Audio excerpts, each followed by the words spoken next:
ওকে, good morning সবাইকে আবারও। আশা করি সবাই শুনতে পাচ্ছ আমাকে। জি স্যার। তো আমরা অপ্ল্যান্টেশন এটার কিছু পড়েছিলাম, তো আজকে আমরা সেটা দেখি কতদূর পড়তে পারি। আমরা কতদূর পড়েছিলাম মনে আছে?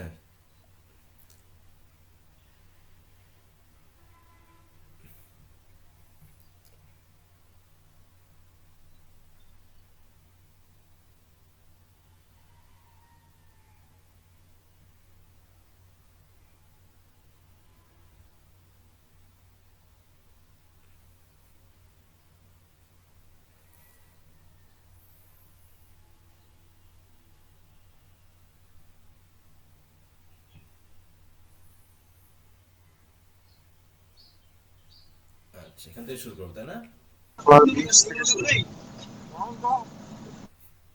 এখান থেকে শুরু করবো আমরা।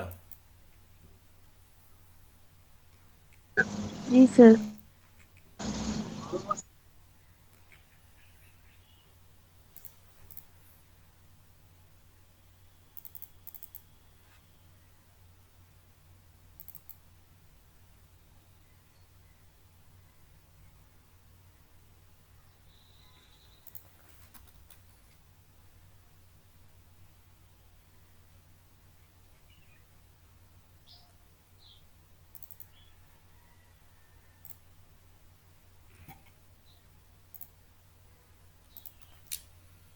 আচ্ছা, তো শুরু করতে পারি আমরা নাকি? জি স্যার। তো এই এস এর সাপেক্ষে প্ল্যান্টেশন বলতে কি বোঝানো হচ্ছে বলো তো? কলোনাইজেশন। কলোনিয়ালিজম। আচ্ছা, এখানে কি তিনি কলোনাইজেশন সাপোর্ট করেছেন? মানে এটা কি করার দরকার আছে? করছেন কিন্তু তার মতো করে সে হ্যাঁ, তো এখানে আমরা যেটা দেখলাম যে তিনি প্ল্যান্টেশন বলছেন করা যেতে পারে, তবে সেটা এরকম, তাই তো? সেখানে মানুষ নিয়ে এসে নতুন জায়গা, নতুন দেশ ক্রিয়েট করা যেতে পারে, কিন্তু যেখানে অলরেডি আছে সেখানে মানুষদেরকে ডিসপ্লেস করা ঠিক না। এইটা একটা গেল ঘটনা। তারপরে হচ্ছে তৃতীয় দ্বিতীয়ত হচ্ছে যে যদি প্ল্যান্টেশন এখানে করি তাহলে কি জাতীয় মানুষকে দিয়ে করতে হবে? হাইলি এডুকেটেড বড় ধরনের পদের মানুষ এরকম দিয়ে, নাকি যারা শ্রমিক শ্রেণীর এদের পরিমাণ বেশি থাকবে, কোনটা বলো তো? যারা শ্রমিক খেটে খাওয়া মানুষ। হ্যাঁ, শ্রমিক শ্রেণী। শ্রেণীর মানুষ বেশি থাকবে। তারপরে সেখানে তিনি কৃষিকাজের কথা বলেছেন যে কোন ধরনের, হ্যাঁ, কোন ধরনের কাজ, মানে কোন ধরনের ফসল আমরা এখানে ফলাবো। ঠিক আছে, কৃষিকাজের ক্ষেত্রে আমরা কোন কোন বিষয় হলো যে আমরা নিয়ে আসবো, যে কোন কোন চাষাবাদ আমরা করব, কোনটা করলে লাভজনক হবে, কোনটা দ্রুত উৎপাদন হবে, সেই ক্ষেত্রে আমাদের কি করা উচিত, এই জায়গাগুলো কিন্তু এখানে দেখানো হয়েছে।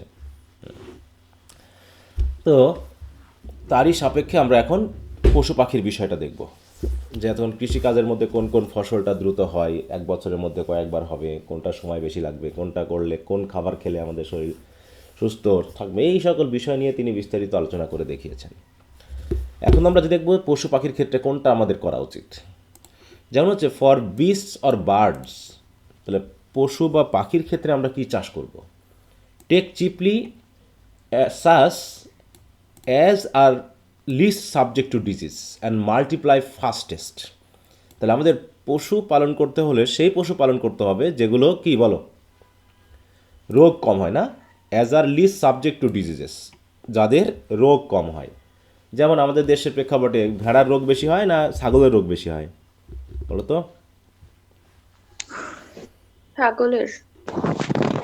হ্যাঁ, ছাগলের রোগ একটু বেশি হয়, তাই তো, অল্পতেই রোগ বেশি হয়। ভেড়ার কিন্তু ওইভাবে রোগ হয় না। তারপরে আমাদের দেশে মহিষ বেশি লাভজনক হয়, নাকি আসলে গরু পালন বেশি লাভজনক হয়, কোনটা? গরু পালন। গরু পালন। হ্যাঁ, গরু পালন। তাহলে এটা আমরা গরু পালন করব। তো এইভাবে আমরা যদি দেখি তাহলে সেই ক্ষেত্রে আমরা কি করছি, যে আমরা দেখা যাচ্ছে গরু পালনটা বেশি করতেছি, এবং কি হয় মাল্টিপ্লাই ফাস্টেস্ট, দ্রুত বাচ্চা হয়, দ্রুত। যেমন ভেড়ার বাচ্চা বেশি হয় না ছাগলের বাচ্চা বেশি হয় বলো তো? ছাগলের বাচ্চা। ছাগলের বাচ্চা বেশি হয় না ভেড়ার বাচ্চা? হ্যাঁ, ভেড়ার বাচ্চা অবশ্য বেশি হয়। আইডিয়া নেই। হ্যাঁ হ্যাঁ, বলো, ধারণা নেই? না স্যার। না স্যার। তো যাই হোক, সবচেয়ে বেশি বাচ্চা হয় কার জানো? সবচেয়ে দ্রুত এবং কুকুরের। বেশি বাচ্চা দেয়? কুকুরের। না, কুকুর তো তা বছরে একবার দেয়। আর ছাগল। না, ছাগল না। স্যার সব শুকর। শূকরের বাচ্চা সবচেয়ে বেশি হয়, গাদা অনেক, একবারে অনেকগুলো বাচ্চা হয়, এবং বাচ্চা হওয়ার সাথে সাথে দৌড়ে বেড়ায়। বুঝতে পারছো? ছোটবেলায় একবার দেখেছিলাম, ওই যে দেখবা যে শূকর চড়ায় না মানুষ, আছে না বিভিন্ন ওই যে ইয়ার শ্রেণীর মানুষেরা যারা শূকর চড়িয়ে বেড়ায়, তা আমাদের একবার এলাকায় দেখি ওরকম গেল, দেখবা যে দল বেঁধে ওরা যায় বিভিন্ন এলাকায় এলাকায়। হ্যাঁ, তো একবার দেখতেছি যে মানে শূকরের বাচ্চা দিচ্ছে, বাচ্চাগুলো তো একটু তো সময় নিবে, বুঝতে পেরেছো? উনি দৌড় দিচ্ছে, হচ্ছে বিশাল ব্যাপার। এরকম পশু মানে খুবই স্ট্রং একটা পশু, ব্যাপারটা এরকম। কিন্তু হচ্ছে সবচেয়ে নোংরা একটা পশু, নাকি? শূকর কি সবচেয়ে নোংরা পশু না বলো তো? জি স্যার। একদম স্যার। নোংরা। জি স্যার। তাই বলতেছে যে, যেমন হচ্ছে এখানে উদাহরণ দিচ্ছে, দেখো প্রথমে বলা হচ্ছে সোয়াইন। সোয়াইন মিন্স ওই শূকর না? তা হচ্ছে ওটা আবার মাল্টিপ্লাই করে বেশি, মানে বেশি বাচ্চা দেয়, দ্রুত বেশি পরিমাণে হয়ে যায়। As swine, goats, cocks, hens, turkey, geese, house doves. House doves মানে কোনগুলো? হাউস ডাভ বুঝো? কবুতর। কবুতর, হ্যাঁ, অ্যান্ড দ্য লাইক, বা এরকম। তাহলে এরকম পশু বা পাখি আমরা পালন করব যেগুলো রোগ কম হয় কিন্তু পরিমাণে বেশি হয়, দ্রুত। কারণ এগুলো নিলে পারে কি হবে, আমাদের ওই যে খাবার বা অন্যান্য কার্যক্রমে আমরা অল্প খরচেই চালিয়ে নিতে পারবো।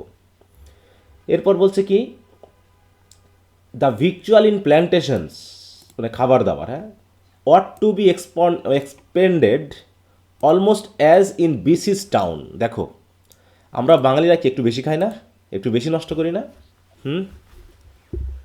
অপচয় করি না ব্যাপক? জি স্যার। হ্যাঁ, ব্যাপক অপচয় করি আমরা। অপচয় করার দরকারই পড়ে না। কিছু কিছু জিনিস আমরা এখন বর্তমানে ব্যবহার করতেছি যেগুলো আমাদের সম্পদকে অপচয় করতেছে, আমাদের কিছুটা সুবিধা দিচ্ছে কিন্তু আলটিমেটলি আমাদের কিন্তু বড় ধরনের ক্ষতি করছে। যেমন হচ্ছে one time plate and glass, এটা কি খুব দরকার ছিল করা বলো তো? ওয়ান টাইম প্লেট গ্লাসগুলো, এগুলো খুব দরকার ছিল? এগুলো কিন্তু খুব দরকার ছিল না। কিন্তু এইগুলো যখন আমরা ব্যবহার করতেছি ওয়ান টাইম, তার মানে এখানে যে এনার্জি নষ্ট হয়েছে, প্লাস্টিকগুলো তৈরি, প্লাস্টিক দিয়ে এনার্জি, তারপর ওইটা ফ্যাক্টরি থেকে শুরু করে সব কিছু যে অপচয়টা হয়েছে, একবার ব্যবহার করে আমরা ফেলে দিচ্ছি। এর দুটা দিকে ক্ষতি হচ্ছে, একটা হচ্ছে ওইটা তৈরি করতে গিয়ে যে সম্পদগুলো গেছে সেগুলো তো নষ্ট হয়েছে, দ্বিতীয়ত হচ্ছে প্লাস্টিক জাতীয় জিনিস আমাদের শরীরের জন্য ক্ষতিকর। গরম জিনিস যখন আমরা খাবো ওখানে প্লাস্টিক আমাদের জন্য, যে প্লাস্টিক যে পার্টিকেলসগুলো সেগুলো আমাদের শরীরে ঢুকে ক্ষতি করবে। দ্বিতীয়ত এটা যখন আমরা পরিবেশে ফেলতেছি, এটা এক ধরনের প্লাস্টিক, সেটা সব কি হচ্ছে না, প্লাস্টিকের মতো ব্যাগের মতো সহজে নষ্ট হচ্ছে না, পরিবেশকে ধ্বংস করতেছে। তাহলে এই জিনিসগুলো না করলেই তো হতো। অনেক সময় আমরা অনেক শো পিস করি, শো পিস গ্লাস দিয়ে দিয়ে আমরা শো পিস করতেছি। এগুলো কি আসলে খুব দরকার ছিল বলো তো, শো পিসগুলো? না এগুলো স্যার। কিন্তু খুব দরকার ছিল না, এটা আমাদের প্রয়োজন নেই, এগুলো প্রয়োজন নেই, কিন্তু কিন্তু আমরা সেগুলো করছি। এগুলো কিন্তু আমাদের সম্পদগুলোকে নষ্ট করছে। তা দেখো, এখানে তিনি বলতে চাচ্ছেন যে আমাদের প্ল্যান্টেশনের খাবারগুলো এমনভাবে ব্যয় করতে হবে, দেখো অট টু বি এক্সপ্যান্ডেড, এমনভাবে ব্যয় করতে হবে, মনে করতে হবে আমরা একটা বিসিস টাউনে আছি। বিসিস মানে কি বলো? আবদ্ধ শহরে আছি। মনে করো আমাদের অন্য দেশ থেকে এসে আমাদেরকে দখল করে ফেলেছে, ঠিক আছে তো, অকুপাই করে ফেলেছে কোনো একটা জাতি, এবং আমরা সেই শহরের বাইরে যেতে পারছি না। ঠিক যেমনটা আমরা করোনার সময় করেছিলাম, নাকি? করোনার সময় এক জেলার মানুষ আরেক জেলায় যেতে পারবে না, খাবার দাবার চলছিল না, তখন আমাদের বাড়িতে খাবারগুলো কি আমরা ইচ্ছা মতো খাচ্ছিলাম নাকি অল্প অল্প করে খাচ্ছিলাম? প্রয়োজন মতো খাচ্ছিলাম, কেমন বলো? প্রয়োজন মতো না? অল্প অল্প করে। তাই বলছি যে বিসিস টাউনে যেমন আমরা অল্প অল্প করে ব্যয় করি, খাই খাবার, ওইরকম করে খাওয়া উচিত। যাতে সম্পদ নষ্ট না হয়। দেখো সে কিন্তু বলে দিচ্ছে, আর আমরা কী করি, অপচয় করতেছি খাবার, যে খাবারের মানে কি বলবো, খাবার জিনিসটা সবচেয়ে প্রয়োজনীয় আমাদের, বেসিক রাইটসের সবচেয়ে বেসিক ডিমান্ডের সবচেয়ে আগের জিনিস এটা আমাদের। পোশাক না থাকলেও চলবে, বাড়ি গাড়ি এগুলো না থাকলেও চলবে, খাবার যেন ঠিকভাবে থাকে। তা তিনি সেটাই বলছেন যে প্ল্যান্টেশনে খাবারগুলো যেন এমনভাবে আমরা ব্যয় করি মনে হবে যেন আমরা একটা আবদ্ধ শহরে আছি। দ্যাট ইজ, তার মানে হলো উইথ সার্টেন অ্যালাউয়েন্সেস। ঠিক আছে তো, যে আমাদের কিছু ক্ষেত্রে যে অ্যালাউন্সগুলো আছে আমাদের প্রয়োজনীয়, সেটার যেন খুব দ্রুত শেষ না হয়ে যায়। And let the main part of the ground, এবং আমাদের জমির মেইন পার্টটা, খেয়াল করো, আমাদের জমির মেইন পার্টটা ব্যবহার করতে হবে কিসে, employed to gardens or corns, সবজি বাগান টাগান করতে হবে, অথবা ফসল, খাবার ফসল তৈরি করতে হবে। আমরা করছি কি, আমাদের এমন কোনো কৃষি জমি আছে যেখানে ফসল হয় না, বলো? আমরা কি ইট পাথরের বিল্ডিং বাড়ি তৈরি না করে আমরা কি পারতাম না কৃষিকাজে ওই জমিটা ব্যয় করে কৃষির ফসল রপ্তানি করতে, এবং আমরা নিজেরাই খাদ্যে স্বয়ংসম্পূর্ণ হতে পারতাম না, বলো? জি স্যার। জি স্যার, কারণ অবশ্যই। আমাদের জমিতে এরকম, যেখানে চায়না জাপানিদের তারা কি করছে, বিল্ডিং বাড়ি বানিয়ে তার ভিতরে কৃষি কাজ করতেছে, সবজি পালন করতেছে। ইউরোপ কান্ট্রিতে যেখানে বছরে 6-7 মাস বরফে ঢেকে থাকে, সেখানে তারা কি করছে, গ্রিন হাউস তৈরি করে সেখানে ফসল তৈরি করতেছে। আর আমাদের কি সমস্যা, আমাদের কৃষিকাজের কি সমস্যা বলো তো? কোনো সমস্যা আছে? হয়তো মাঝে মাঝে একটু বন্যা টন্যা হচ্ছে, ওগুলো তো নির্ধারিত এলাকায়। তাহলে এমন কোনো জমি জায়গা নেই যেটাকে আমরা ইট পাথর দিয়ে ঢেকে দিতে পারি। এমনকি বাড়ির আঙ্গিনাতেও মানুষ সবজি চাষ করলেই সেখানে হয়ে যাচ্ছে, হচ্ছে না ব্যাপারটা, বলো? জি স্যার। গ্রামগুলোতে জি সেই জায়গাতে কি করছি আমরা, জুতা স্যান্ডেলের দোকান তৈরি করতেছি, পোশাক আশাকের দোকান তৈরি করতেছি, করে আমরা পুরো ঢেকে দিচ্ছি কৃষিকাজের জমি। এবং যে পরিমাণ দ্রুত ডেভেলপার সহ মার্কেট এগুলো বাড়তেছে, তাতে মনে হয় কৃষি জমির পরিমাণ যে পরিমাণ কমে যাবে, একসময় আমাদেরকে কৃষি দ্রব্য মানে আমাদের খাদ্যদ্রব্য বা এই জাতীয় জিনিসগুলো আমদানি করতে হবে।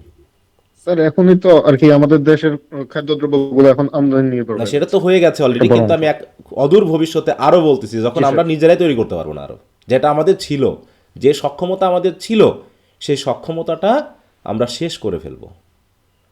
ঠিক আছে, তো আমরা জুতা স্যান্ডেল বিক্রি করে তখন খাবার কিনবো। আরে জুতা স্যান্ডেল তো তৈরি করবে জাপানরা, যাদের হচ্ছে দ্বীপরাষ্ট্র, যেখানে কৃষিকাজ করার সময় তারা ওখানে জুতা স্যান্ডেল তৈরি করবে, আমরা জুতা স্যান্ডেল কিনবো আর তাদেরকে ফসল দিব।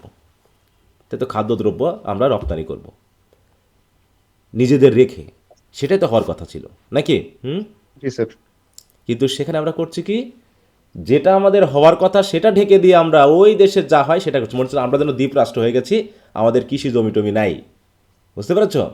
আমাদের কৃষি জমি টমি নাই, এই জন্য আমরা এখন জুতা স্যান্ডেল বিক্রি করে আমরা করছি কি, কৃষি খাদ্যদ্রব্য কিনবো। আমাদের ধান গম এগুলো আমদানি করতে হবে কে? জমি জায়গা কি পড়ে নাই, বলো? জমি জায়গা কি পড়ে নাই?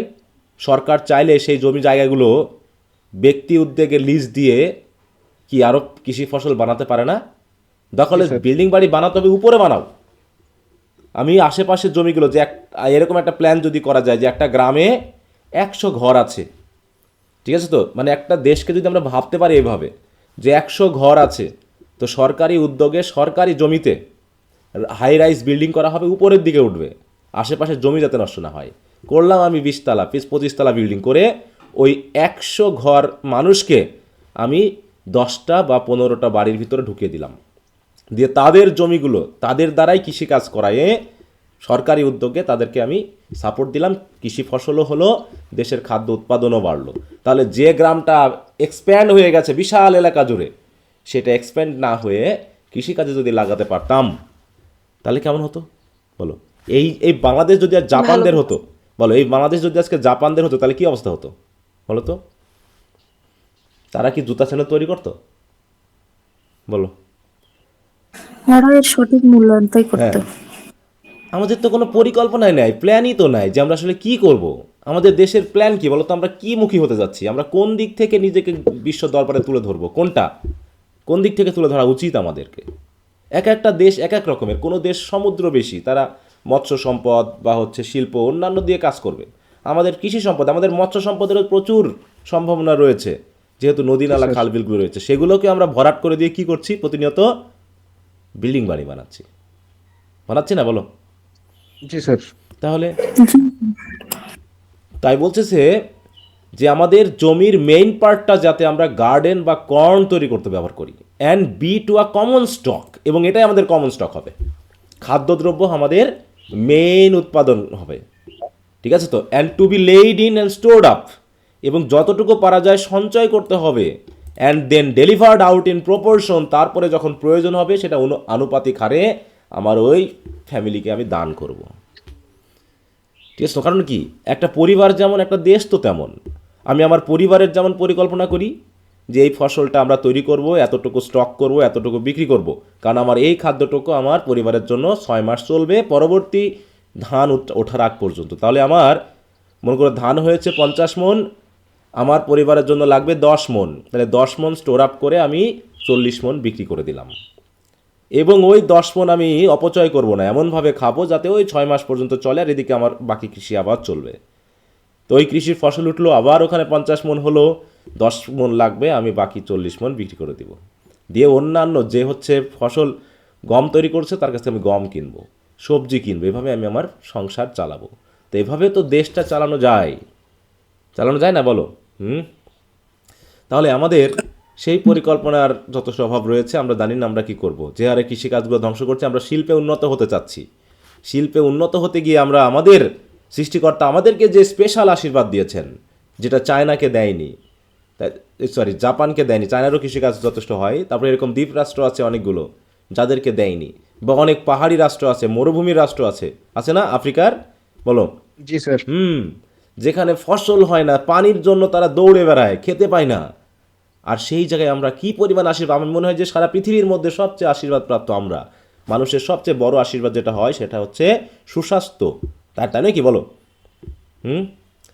সুস্বাস্থ্যটা হচ্ছে পৃথিবীর মধ্যে সবচেয়ে বড় সম্পদ এবং আশীর্বাদ, সুস্বাস্থ্য এবং সুমানসিকতা, এইটা। আর এর জন্য খাবারটা আগে প্রয়োজন, আর যে জাতীয় খাবার আমরা তৈরি করতে পারি, এখানে বিষ সারেরও প্রয়োজন হয় না, আমাদের যে জমি মমের মতো, এখানে মনে হয় যদি আমরা একটু ওই কেমিক্যাল বাদ দিয়ে গোবরি সার বা এই জাতীয় সার দিয়েও তৈরি করি, তাও আমাদের যথেষ্ট ফসল হবে কি না বলো? জি স্যার। কিন্তু আজকে আমাদের দেশের মানুষের দিকে তাকালে মনে হয় যেন না খেয়ে থাকে সব, বুঝতে পেরেছো?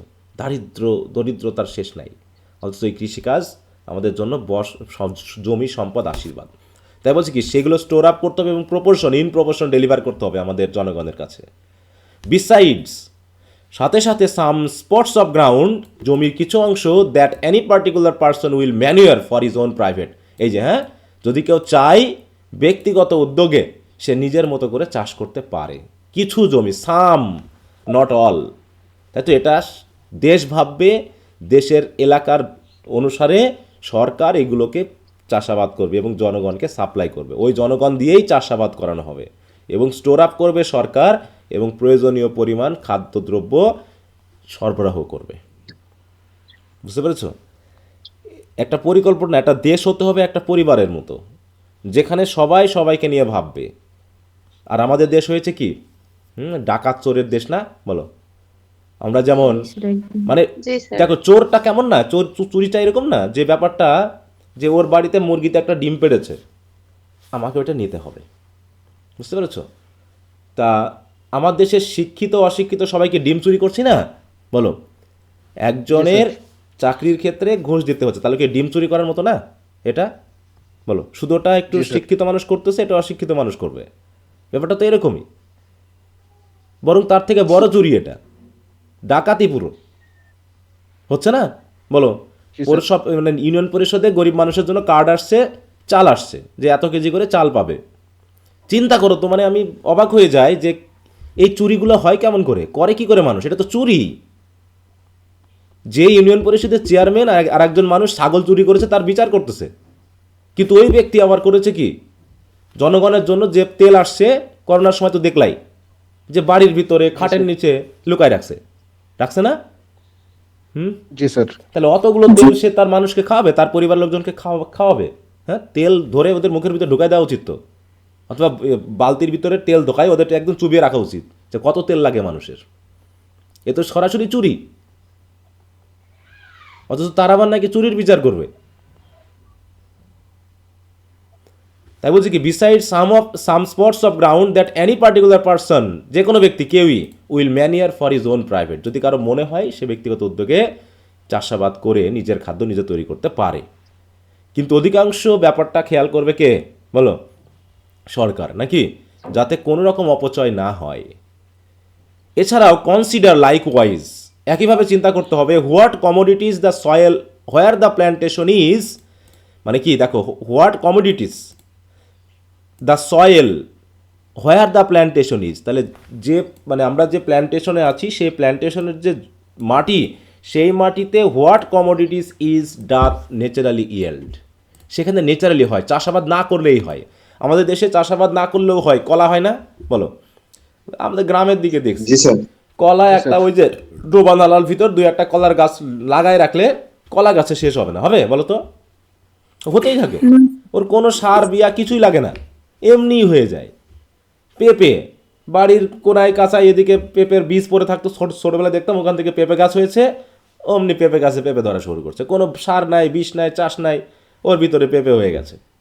হ্যাঁ, তাই বলছে যে কোন ধরনের মাটি আমরা, মানে যেখানে প্ল্যান্টেশনটা আছে, মানে হোয়ার দ্য প্ল্যান্টেশন ইজ, তাই তো, যেখানে প্ল্যান্টেশনটা আছে সেখানকার মাটি, হোয়াট কমোডিটিস ডাথ ইয়েল্ড, তাই তো, কোন কমোডিটিটা সবচেয়ে বেশি হয়, কোন পণ্যটা বেশি হয়, that they May some way, কোনো না কোনোভাবে যাতে সেটা কি করতে পারে, help to defray the charge of the plantation, plantation করতে গিয়ে যে চার্জ হয়, যে খরচ হয়, সে খরচটা যেন না করা লাগে, তাই তো।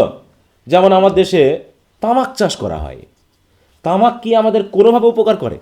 তামাক বলো তো, না স্যার। কোনোভাবে উপকার করে?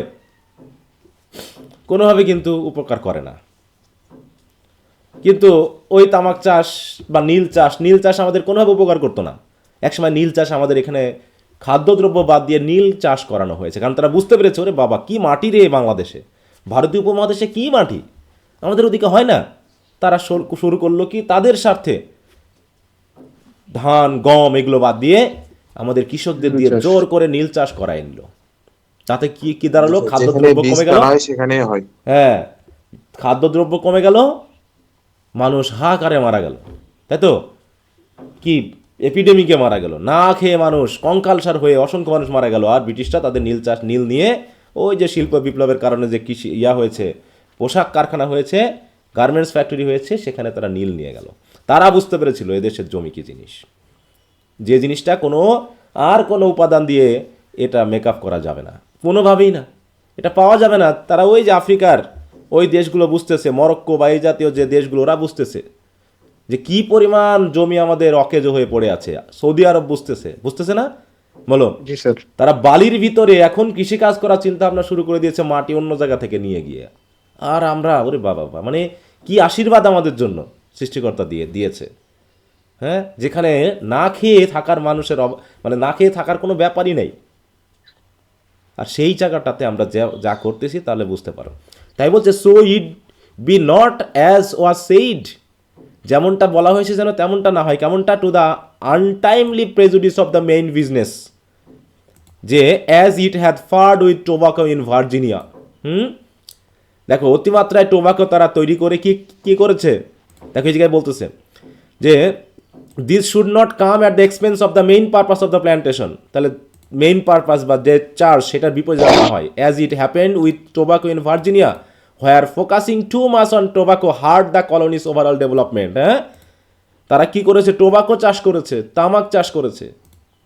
আমাদের দেশে উৎসাহিত করা হলো না যে তামাক চাষ পরিবর্তে ভুট্টা চাষ করা হয়। আমাদের ওদিকে কুষ্টিয়া, মেহেরপুর, হ্যাঁ, ওইদিকে ঝিনাইদহ, চুয়াডাঙ্গাতে ব্যাপক পরিমাণে তামাক চাষ করা হয়। তামাক আমাদের কি কাজে লাগে? বরং এটা তো মানুষের আরও বেশি ক্ষতি করতেছে, জমিরও ক্ষতি করতেছে, সাথে সাথে মানুষের স্বাস্থ্যেরও ক্ষতি করতেছে। এটা উৎপাদন না করলে কি হতো আমাদের? শুধু টাকার জন্যই আমরা একটা জাতিকে ধ্বংস করার জিনিস তৈরি করে ফেলবো বলো তো? না স্যার। হ্যাঁ, তাহলে আমি দোকান, যে গাই তো লেখা আছে, হ্যাঁ গাই লেখা আছে, তাই বললাম তো যে ওইটা যদি তোমার অ্যাভেলেবিলিটি না থাকে তাহলে তো জনগণ কিনবে না, অ্যাভেলেবিলিটি থাকবে না, কৃষিকাজ করবো না, আস্তে আস্তে চাহিদা অনুসারে যখন থাকবে না অ্যাভেলেবিলিটি, মানুষ এমনি চেঞ্জ করবে, কিন্তু ওটা অ্যাভেলেবেল করে দিলেই তো সমস্যাটা। এ তো আমাদের দেশের এই টোবাকো তো আমাদের দেশের না, কৃষিদ্রব্য না, এটা আমেরিকার ওদিকের, তারা এনে এখানে আমাদের দিয়ে দিয়েছে। আমাদের মেহেরপুরে তো আছে, ব্রিটিশ টোবাকো কোম্পানি আছে, যেখানে ওখানে তামাকের আছে, মানে একটা অফিস আছে, তার পাশ দিয়ে গেলে মানে তার এলাকায়, মানে ওই এলাকার 2-1 কিলোমিটারের মধ্যে তুমি সুস্থ বাতাস পাবা না। বুঝতে পেরেছো? সুস্থ বাতাস তুমি পাবা না। মেহেরপুরের কেউ আছো বলো? নাই হয়তো এখন। তো এইরকম আর কি ব্যাপারটা। তাহলে ওই এলাকার তুমি পাবা না, মানে ওই জায়গার বাতাস তুমি সুস্থ পাবা না। হ্যাঁ, ওখানকার জমি জায়গা কেউ কিনতে চায় না আশেপাশে, এত খারাপ অবস্থা। আরও তো আছে, কুষ্টিয়ায় আছে, এগুলোতে ওই এলাকাটাতেই ব্যাপক কৃষিকাজের মধ্যে তামাক চাষ বেশি হয়। এবং ওখানে তোমরা জানো তো নীলকুঠি আছে মেহেরপুরে নীলকুঠি আছে, যেখানকার মাধ্যমে নীল কাজ পরিচালনা করা হতো, নীল চাষ পরিচালনা করা হতো ওখানে কুটিতে থেকে থেকে ব্রিটিশরা ওখানে থাকতো। বুঝতে পেরেছো? আমঝুপি নীলকুঠি, হ্যাঁ, যেখানে সেই সময় ওদের প্রযুক্তি চিন্তা করো, সেই সময় তারা এমন একটা বাড়ি বানিয়েছিল যার ফ্লোরে হচ্ছে এমন উপাদান দেওয়া আছে যেখানে স্নেক প্রুফ বলা হয় ওটাকে, সাপ কি করতে পারবে না, ওই ফ্লোরের উপর দিয়ে চলতে পারবে না। বুঝতে পেরেছো? সেই 1600-1700 সালে এমন সিস্টেম তারা তখনই পারত যে সেখানে সাপ ওই ফ্লোরের উপর দিয়ে চলতে পারবে না, টাইলসের মতো চকচকে এখনও আছে, সেটাই সেই রকমই আছে, সেখান দিয়ে পিঁপড়াও হাঁটতে পারে না। বুঝতে স্যার আবার পেরেছো? বাথরুমেও হাই কমোড ইউজ করা আছে। হ্যাঁ হ্যাঁ, তাহলে চিন্তা করে দেখো যে কি প্রযুক্তি তখনই তারা করেছে, সেই 1600-1700 সালের দিকে, 1800 সালের দিকে নাকি। হুম, জি স্যার।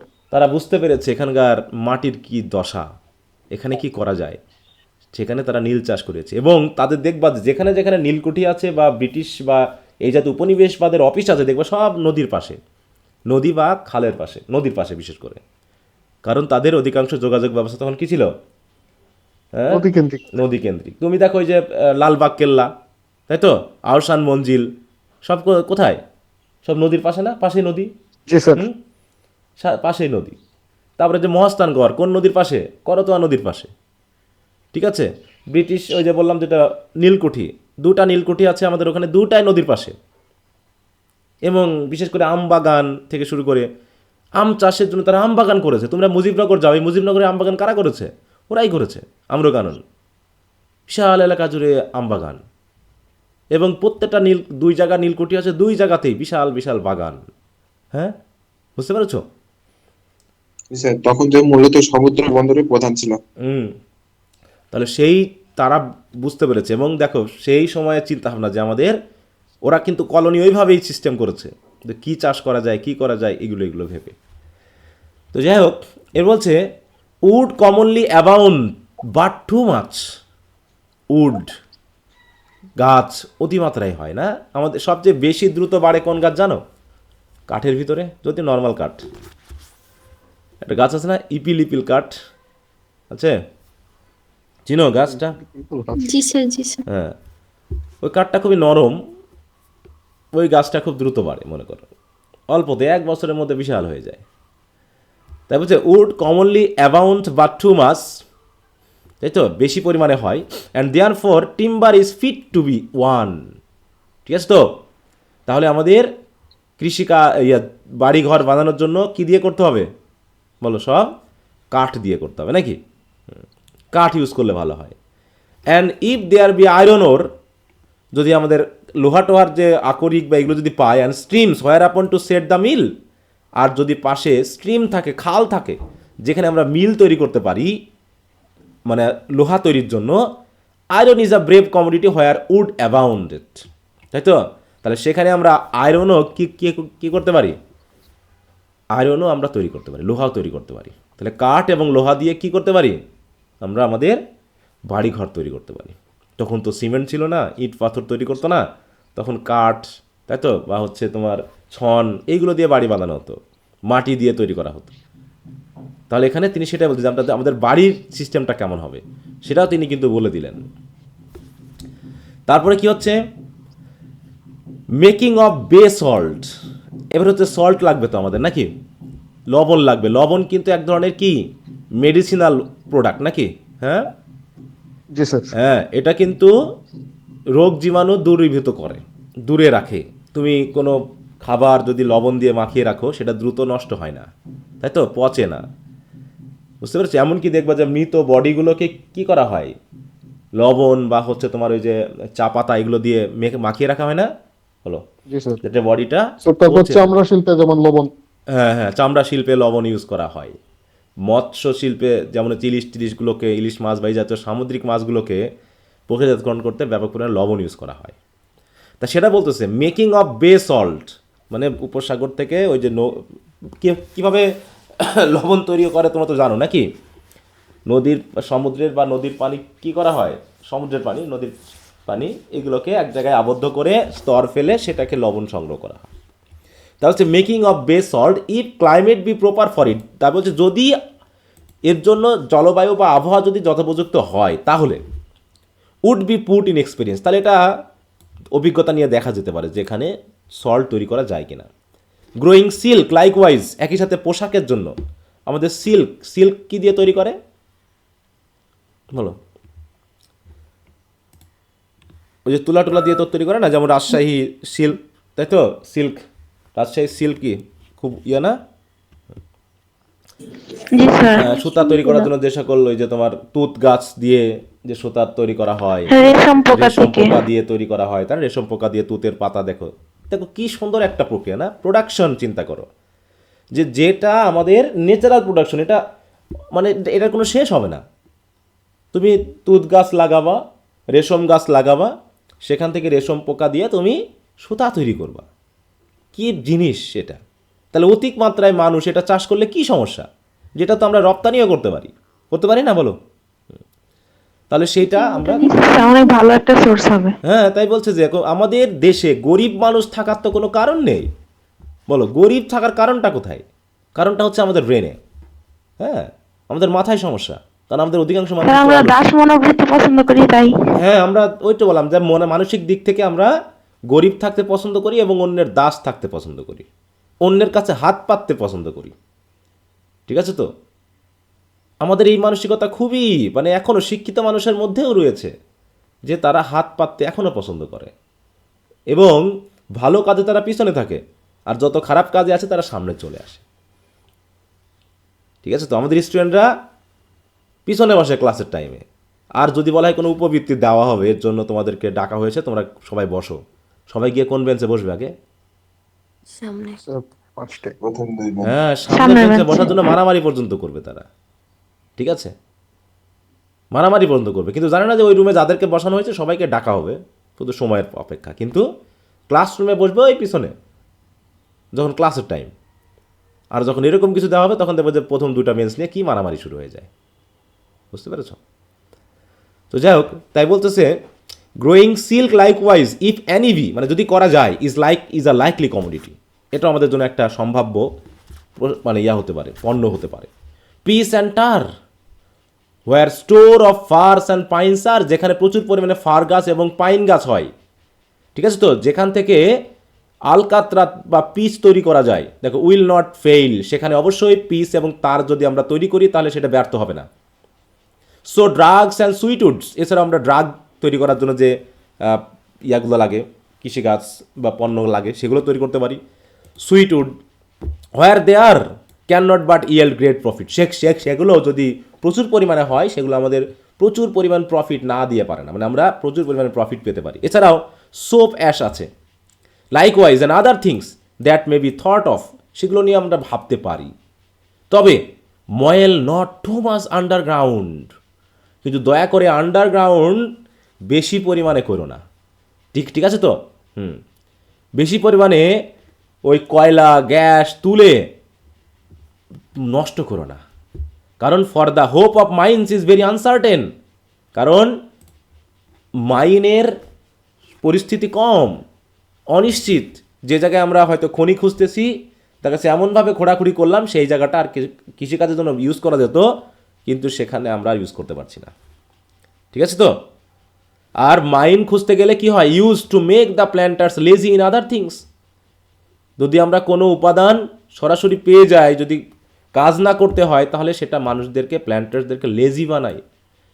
আমাদের দেশে খাদ্যদ্রব্য খুব সহজে হয় তো, এই জন্য মানুষ লেজি। কারণ মানুষের তাড়া কিসে বেশি বলো তো? সবচেয়ে বেশি তাড়া খায় কখন বেশি? দৌড়াদৌড়ি লাগায় কখন? পেটে ক্ষুধা থাকলে। হ্যাঁ, পেটে ক্ষুধা থাকলে। খাবার দরকার, আর পেটে ক্ষুধা যাদের নাই, ঠিক আছে, তো পেট ভরা মানেই নাক ডেকে ঘুমাও। আর যদি ডিগনিটি বোধ না থাকে, দুটো জিনিস, একটা হচ্ছে পেটে ক্ষুধা, আর যদি মাথায় বা মনে যদি ডিগনিটি বোধ বা আত্মসম্মান বোধ না থাকে, তাহলে সেটা হয় হচ্ছে পশু স্বভাবের। বুঝতে পেরেছ? কারণ পশুর একটা মূল চাহিদা হলো খাদ্য, সারাদিন তারা খাদ্যই খুঁজে, আর কিচ্ছু না। ঠিক আছে, তো পেট ভরে গেছে মানে যেখানে সেখানে তারা শুয়ে পড়ে, আছে না? একমাত্র তোমার ডোমেস্টিক অ্যানিমেল বাদে, যেগুলোতে বাড়িতে তাদের খোয়ার তৈরি করা হয়, বাকি কুকুর, কুকুর কোথায় শয় বলো? কুকুর, বিড়াল কোথায় শয় এরা? যেখানে সেখানে হ্যাঁ, খাবার রাস্তার পেট পাশে। ভরে গেছে মানে শুয়ে পড়ে।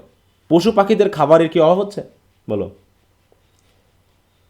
অন্যান্য গাছগুলো তো এমনি হচ্ছে।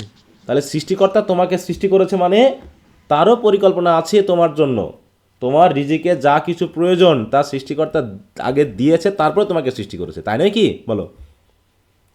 তুমি যখন একটা জি স্যার। ছাগল পালনও করবা, তখন তুমি ভাববা যে আমি ছাগল পালনের জন্য ঘাস ঠিক মতো পাবো তো? তাহলে তুমি ছাগল পালনের আগে ভেবে নিচ্ছ যে তুমি ঘাস পাবা তো? ঘাস যদি না পাই, তাহলে আমি ছাগলটা তো পালন করতে পারবো না। তা সৃষ্টিকর্তাও আগে থেকেই ভেবে রেখেছে যে আমি 100 মানুষ তৈরি করব তো এই দিনে, তাহলে এই 100 মানুষের জন্য খাবার আমার পর্যাপ্ত আছে তো? তিনি কিন্তু সেভাবে তৈরি করেছেন, দিয়ে তারপরে আমাকে সৃষ্টি করেছেন। অতএব না খেয়ে আমরা থাকবো না।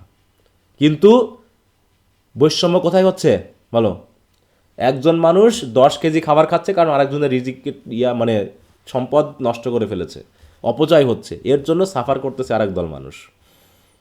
ব্যালেন্স আছে তো, সেই ব্যালেন্সটা আমরা করতে দিচ্ছি না।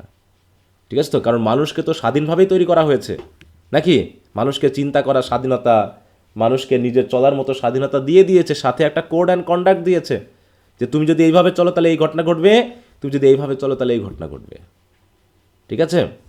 তাহলে সেইভাবে দিয়েই, যেটা অন্য পশু পাখির ক্ষেত্রে হয়নি। ওদেরকে স্বাধীন করেনি তিনি, ওদেরকে অভ্যাসের দাস করে রেখেছেন। আমাদের কি অভ্যাসের দাস করেছেন বলো তো? হুম। যে পশু দিনে ঘুমায় রাতে জাগে, সে কিন্তু দিনে জাগে না, সে রাতেই জাগে, সে দিনের বেলায় ঘুমায়, নাকি? বলো। জি। যে পাখির গাছে থাকার কথা সে গাছেই থাকে, এখনও বাসা বানায় না, শুধুমাত্র যখন বাচ্চা দেয় তখন তার বাসা বানানোর প্রয়োজন হয়, তাই নয় কি? তাছাড়া কি এই যে কোটি কোটি বছরের পৃথিবীতে পাখি কি বাসা বানাতে শিখেছে মানে অন্যান্য সময়ে তাকে বাসা বানাতে হবে? এটার অভ্যাসে সে বাইরে সে গেছে বলো? সে কিন্তু যায়নি, এখনও সে গাছেই থাকে বা ফাঁক ফোকরে থাকে। গাছের হয়তো ওই ফাটা ফিটায় চিপাই, ওগুলোতে সে এখনও থাকে। তারা সকাল হয় বেরিয়ে পড়ে, খাবার সংগ্রহ করে মাত্র, আর কিছু দরকার নেই। তাদের চেহারা সুন্দর কি সুন্দর না, কার সাথে সম্পর্ক হলো কি হলো না, তার সম্পদ আছে কি না আছে, মারামারি, এরা কিচ্ছু করে না।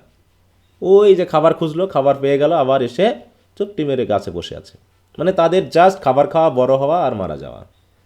তার ভিতর দিয়ে বিবেকবান হিসাবে, যৌক্তিক মানুষ, ব্যক্তি হিসাবে তৈরি করেছে মানুষকে। এই জন্য সৃষ্টির সেরা জীব সে। কিন্তু সৃষ্টির সেরা জীব হলেও সব দক্ষতা তাকে দিয়ে একবারে দিয়ে দেওয়া হয়নি, তাকে সেগুলো শিখতে হয়। তাকে উঠতে শিখতে হয়, তাকে সাঁতার কাটতে শিখতে হয়, তাকে দৌড়াতে শিখতে হয়, নাই কি বলো? কিন্তু অন্যান্যদের মাছের কি হওয়ার পরেই সে সাঁতার কাটতে পারে, তাই তো? পাখি জন্মের পরে পাখা উঠেই সে মোটামুটি পাখা নিজের পাখনার উপর চলতে পারে। গাছ নিজের খাদ্য নিজে তৈরি করতে পারে, কিন্তু মানুষ কি নিজের খাদ্য নিজের শরীর দিয়ে নিজে তৈরি করতে পারে? হ্যাঁ, পারে না। মানুষকে সেটা দিয়েছে যে তোমাকে পরিশ্রম করতে হবে, খাবে, নিজের খাদ্য নিজে সংগ্রহ করতে হবে, এবং সে খাদ্য খেয়ে তুমি সুস্থ থাকবে একটা নির্দিষ্ট টাইম পর্যন্ত, তুমি আবার শেষ হয়ে যাবে। তো এটা বলতেছে যে তুমি যদি মাইনের আশা করো যে আমরা সেই ইয়ার মতো, আমরা অনেক সময় আশা করি না যে লটারিতে যদি 40 লাখ টাকা পেয়ে যেতাম, নাকি? কার মনে এই ইচ্ছা নাই বলো? যে কেউ যদি আমাকে একবারে 40 লাখ টাকা দিয়ে দিত, সে টাকা দিয়ে তুমি কি করতা? বসে বসে খাইতাম, ঘুরতাম।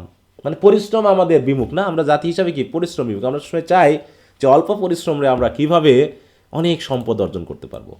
আর এর সবচেয়ে বড় পথ কি বলো? অল্পতে বড়লোক হবার সঠিক কোনো পথ আছে? মানে গুড পথ সঠিক আছে যে দ্রুত তুমি ইয়া হতে পারবা? দুর্নীতি করা। হ্যাঁ, সৃষ্টিকর্তা তো সেটা আমাদের দিয়ে দেয়নি যে আমি হঠাৎ করে একবারে বড়লোক হয়ে যাব, এটা দিয়ে দেয়নি। এরকম কোনো পদ্ধতি যদি থাকে তাহলে সেটা অবৈধ, তাই তো? যে কোনোটা অবৈধ, যে তুমি দ্রুত অনেক সম্পদশালী হয়ে যাবা। লটারিটা কি বৈধ আসলে বলো তো? এটা কি বৈধ সিস্টেম? স্যার। এটা বৈধ না। তারপর হচ্ছে তোমার জুয়া, এটা বৈধ না। ঘুষ বৈধ না। তুমি পরিশ্রম করবা, তুমি তোমার পরিশ্রম অনুপাতে টাকা পাবা, সেটা দিয়ে তুমি তোমার জীবন চালাবা। এত টাকা পয়সার যে 2 নম্বরই করে আমরা তো নিতে পারবো না। তাই বলতেছে যে আমাদের পরিশ্রম করতে হবে। হঠাৎ করে এক জায়গায় সোর্স পাবো, হ্যাঁ, সম্পদের সোর্স পাবো, যেমন হচ্ছে সোনার খনি, হ্যাঁ, রূপার খনি, তাই তো? তারপর হচ্ছে কি তোমার কয়লার খনি, গ্যাসের খনি। গ্যাস আমরা যেভাবে ইউজ করতেছি আমরা জাতি হিসাবে, এইভাবে কি ইউজ করা যায়? বা এটা ইউজ করলে কি থাকবে সম্পত্তিটা, বলো? আমরা জাতি হিসাবে পুরোটাই কেমন জানি এলোমেলো একটা জাতি, মানে ডিসিপ্লিন নাই, মাথা গিজগিজ করে আমার ভাবলেই, যে আমরা কিভাবে, হ্যাঁ, যে নিজের নীতি নৈতিকতা বোধ রেখেও আমরা চলছি না ঠিকমতো। যে নিজেকে নীতি নৈতিকতা বোধ মনে করে সেও একই রকম অভ্যাসে আমরা তৈরি। ব্যাপক পরিমাণে সম্পদ আমরা নষ্ট করতেছি, প্রচুর। তো যাই হোক, এগুলো তিনি বলছেন আমাদের ভাবার জন্য। এটা কি শুধু পড়ার জন্যই বলো? এই যে আমরা পড়লাম, শেষ হয়ে গেল, বলো? পড়লাম আর শেষ হয়ে গেল, তাই না? এটা এরকমই কিছু নাকি আমাদের এটা নিয়ে ভাবায়, মানে আমাদের একবার পুশিং দেয় ভাবনার? কারণ আমরা পড়াশোনা করতেছি, আমাদের মাথায় এগুলো থাকলে আমরা হয়তো আমাদের প্র্যাকটিক্যাল লাইফে অভ্যস্ত হয়ে ওটাকে প্র্যাকটিস করব। তাহলে এই প্ল্যান্টেশন এসেটা কি আমাদেরকে কিছু শেখাচ্ছে না, বলো? জি স্যার, অনেক কিছু শিখাই। দেখো বলছে কি, তবে খুব বেশি খনন করা উচিত নয় মাইন, হ্যাঁ, কারণ খনির সম্ভাবনা অত্যন্ত অনিশ্চিত এবং এটি সাধারণত উপনিবেশীদের অন্যান্য কাজগুলিতে আলস্য সৃষ্টি করে, অলস করে তোলে। অতএব বেকন বলেছেন যে উপনিবেশের জন্য এমন কাজগুলো করা উচিত যা লাভজনক হতে পারে, তবে খনি বা খনিজের দিকে অতিরিক্ত মনোযোগ দেওয়া উচিত হবে না, কারণ দীর্ঘমেয়াদী ফলস্বরূপ কম লাভজনক হতে পারে কিছু সময়ের জন্য। কারণ পৃথিবী তো আর কয়েকদিনের জন্য না। ভাবো তো, আমাদের সবচেয়ে আমার বেশি খারাপ লাগে যে আমাদের নদী এবং খালগুলো যেভাবে নষ্ট হলো, মনে হলো যেন পৃথিবী মনে হয় খুব তাড়াতাড়ি শেষ হয়ে যাবে, তাই না? ব্যাপারটা এরকম না? নদী খালগুলো তো সে অনেক দিন আগে থেকে হয়ে আসছে, অনেক দিন এসে তারা ন্যাচারালি চলেছে, কিন্তু এই গত 20-30 বছরে, 40 বছরে আমাদের নদী নালা খালগুলোকে যেভাবে নষ্ট করা হলো, মনে হচ্ছে যেন পৃথিবী খুব তাড়াতাড়ি শেষ হয়ে যাবে, যেন আমরা আর সামনে বাঁচবো না, আমাদের আর এগুলোর প্রয়োজন নেই, যত তাড়াতাড়ি পারা যায় এগুলো ব্যবহার করে শেষ করে দাও। ব্যাপারটা এরকম আমরা মনে করলাম। বাংলাদেশের অন্য দেশ নদী নালা খাল বিলগুলোকে কি করে? সংরক্ষণ করে, রক্ষা করার চেষ্টা করে। সংরক্ষণ করার চেষ্টা করে। এগুলো পরিবেশের জন্য, আমাদের খাদ্য উৎপাদনের জন্য উপকারী, কোনোভাবে এটা অনুপকারী না। আমরা খাল মানে বন্ধ করে যে উপকারটা পেতে চাচ্ছি, খালটা থাকলে তার থেকে চতুর্গুণ বা তার থেকে বেশি হয়তো উপকার আমরা পেতে পারতাম। কিন্তু আমরা করলাম কি? বালি তুলতেছি, বালি উত্তোলন হচ্ছে না বর্তমানে ব্যাপক পরিমাণে, জি স্যার। বালি চোর। মানে কে কি ঠিক করবে? মানে তুমি অবাক হয়ে যাবা যে আমরা কি দেশে বসবাস করতেছি। যার রাজনৈতিক ক্ষমতা আছে সেই দেশটাকে নিজের মতো করে লুটেপুটে খাচ্ছে। অবাক করা দেশ, হ্যাঁ, অবাক করা দেশের মানুষ আমরা। এই যে রমজান মাস আসলো, শুরু হলো, খাদ্যদ্রব্যের দাম কি ঠিক আছে বলো তো? স্যার ভয়ঙ্কর রকমের বাড়ছে। হ্যাঁ, না স্যার, কারা করলো এগুলো? এই যে তেলটা যেটা, হ্যাঁ, তাহলে এটা তেলটার কি স্টকে হঠাৎ নেই করে কি বর্তমানে। ঘাটতি পড়ে গেল তেলের? মানে হঠাৎ করে কি ঘাটতি পড়ে গেল যে আর আর ঘাটতি না, পড়লেইটাই বাকি? ইচ্ছে করে এমন হ্যাঁ, করে। তোমাকে তো একটা নির্দিষ্ট পরিমাণ লাভ দেওয়া হয়েছে, কোনো বিজনেসই তো লাভ মানে অলাভজনক না। কারণ অবশ্যই তোমাকে বৈধ একটা লাভ দেওয়া হয়েছে যে তুমি 10 টাকায় কিনবা, 12 টাকায় বিক্রি করবা, এটাও বৈধ। এই 2 টাকা লাভ তুমি করবাই, কিন্তু সেই জায়গায় 10 টাকা জিনিস কিনে আমাকে 20 টাকায় কেন বিক্রি করতে হবে? বাড়তি 8 টাকা কেন আমাকে লাভ করতে হবে? এর জন্য কেন এই কাজটা করলাম? কারণ কি, আমার কি তেল উৎপাদনের খরচ বেড়ে গেল হঠাৎ করে? বাড়েনি তো, হঠাৎ করে তো বাড়েনি। না, হ্যাঁ, এই রমজান মাসে কারণটা কি? কারণ আমরা ওই যে জাতি হিসাবে খাই বেশি, ওইটা তিনি বলছেন যে আমরা আমাদের অনুপাতিক হিসাবে ইয়া করবো, তা না, আমরা এখন খাবো বেশি, নাকি বলো? প্রচুর খাবো।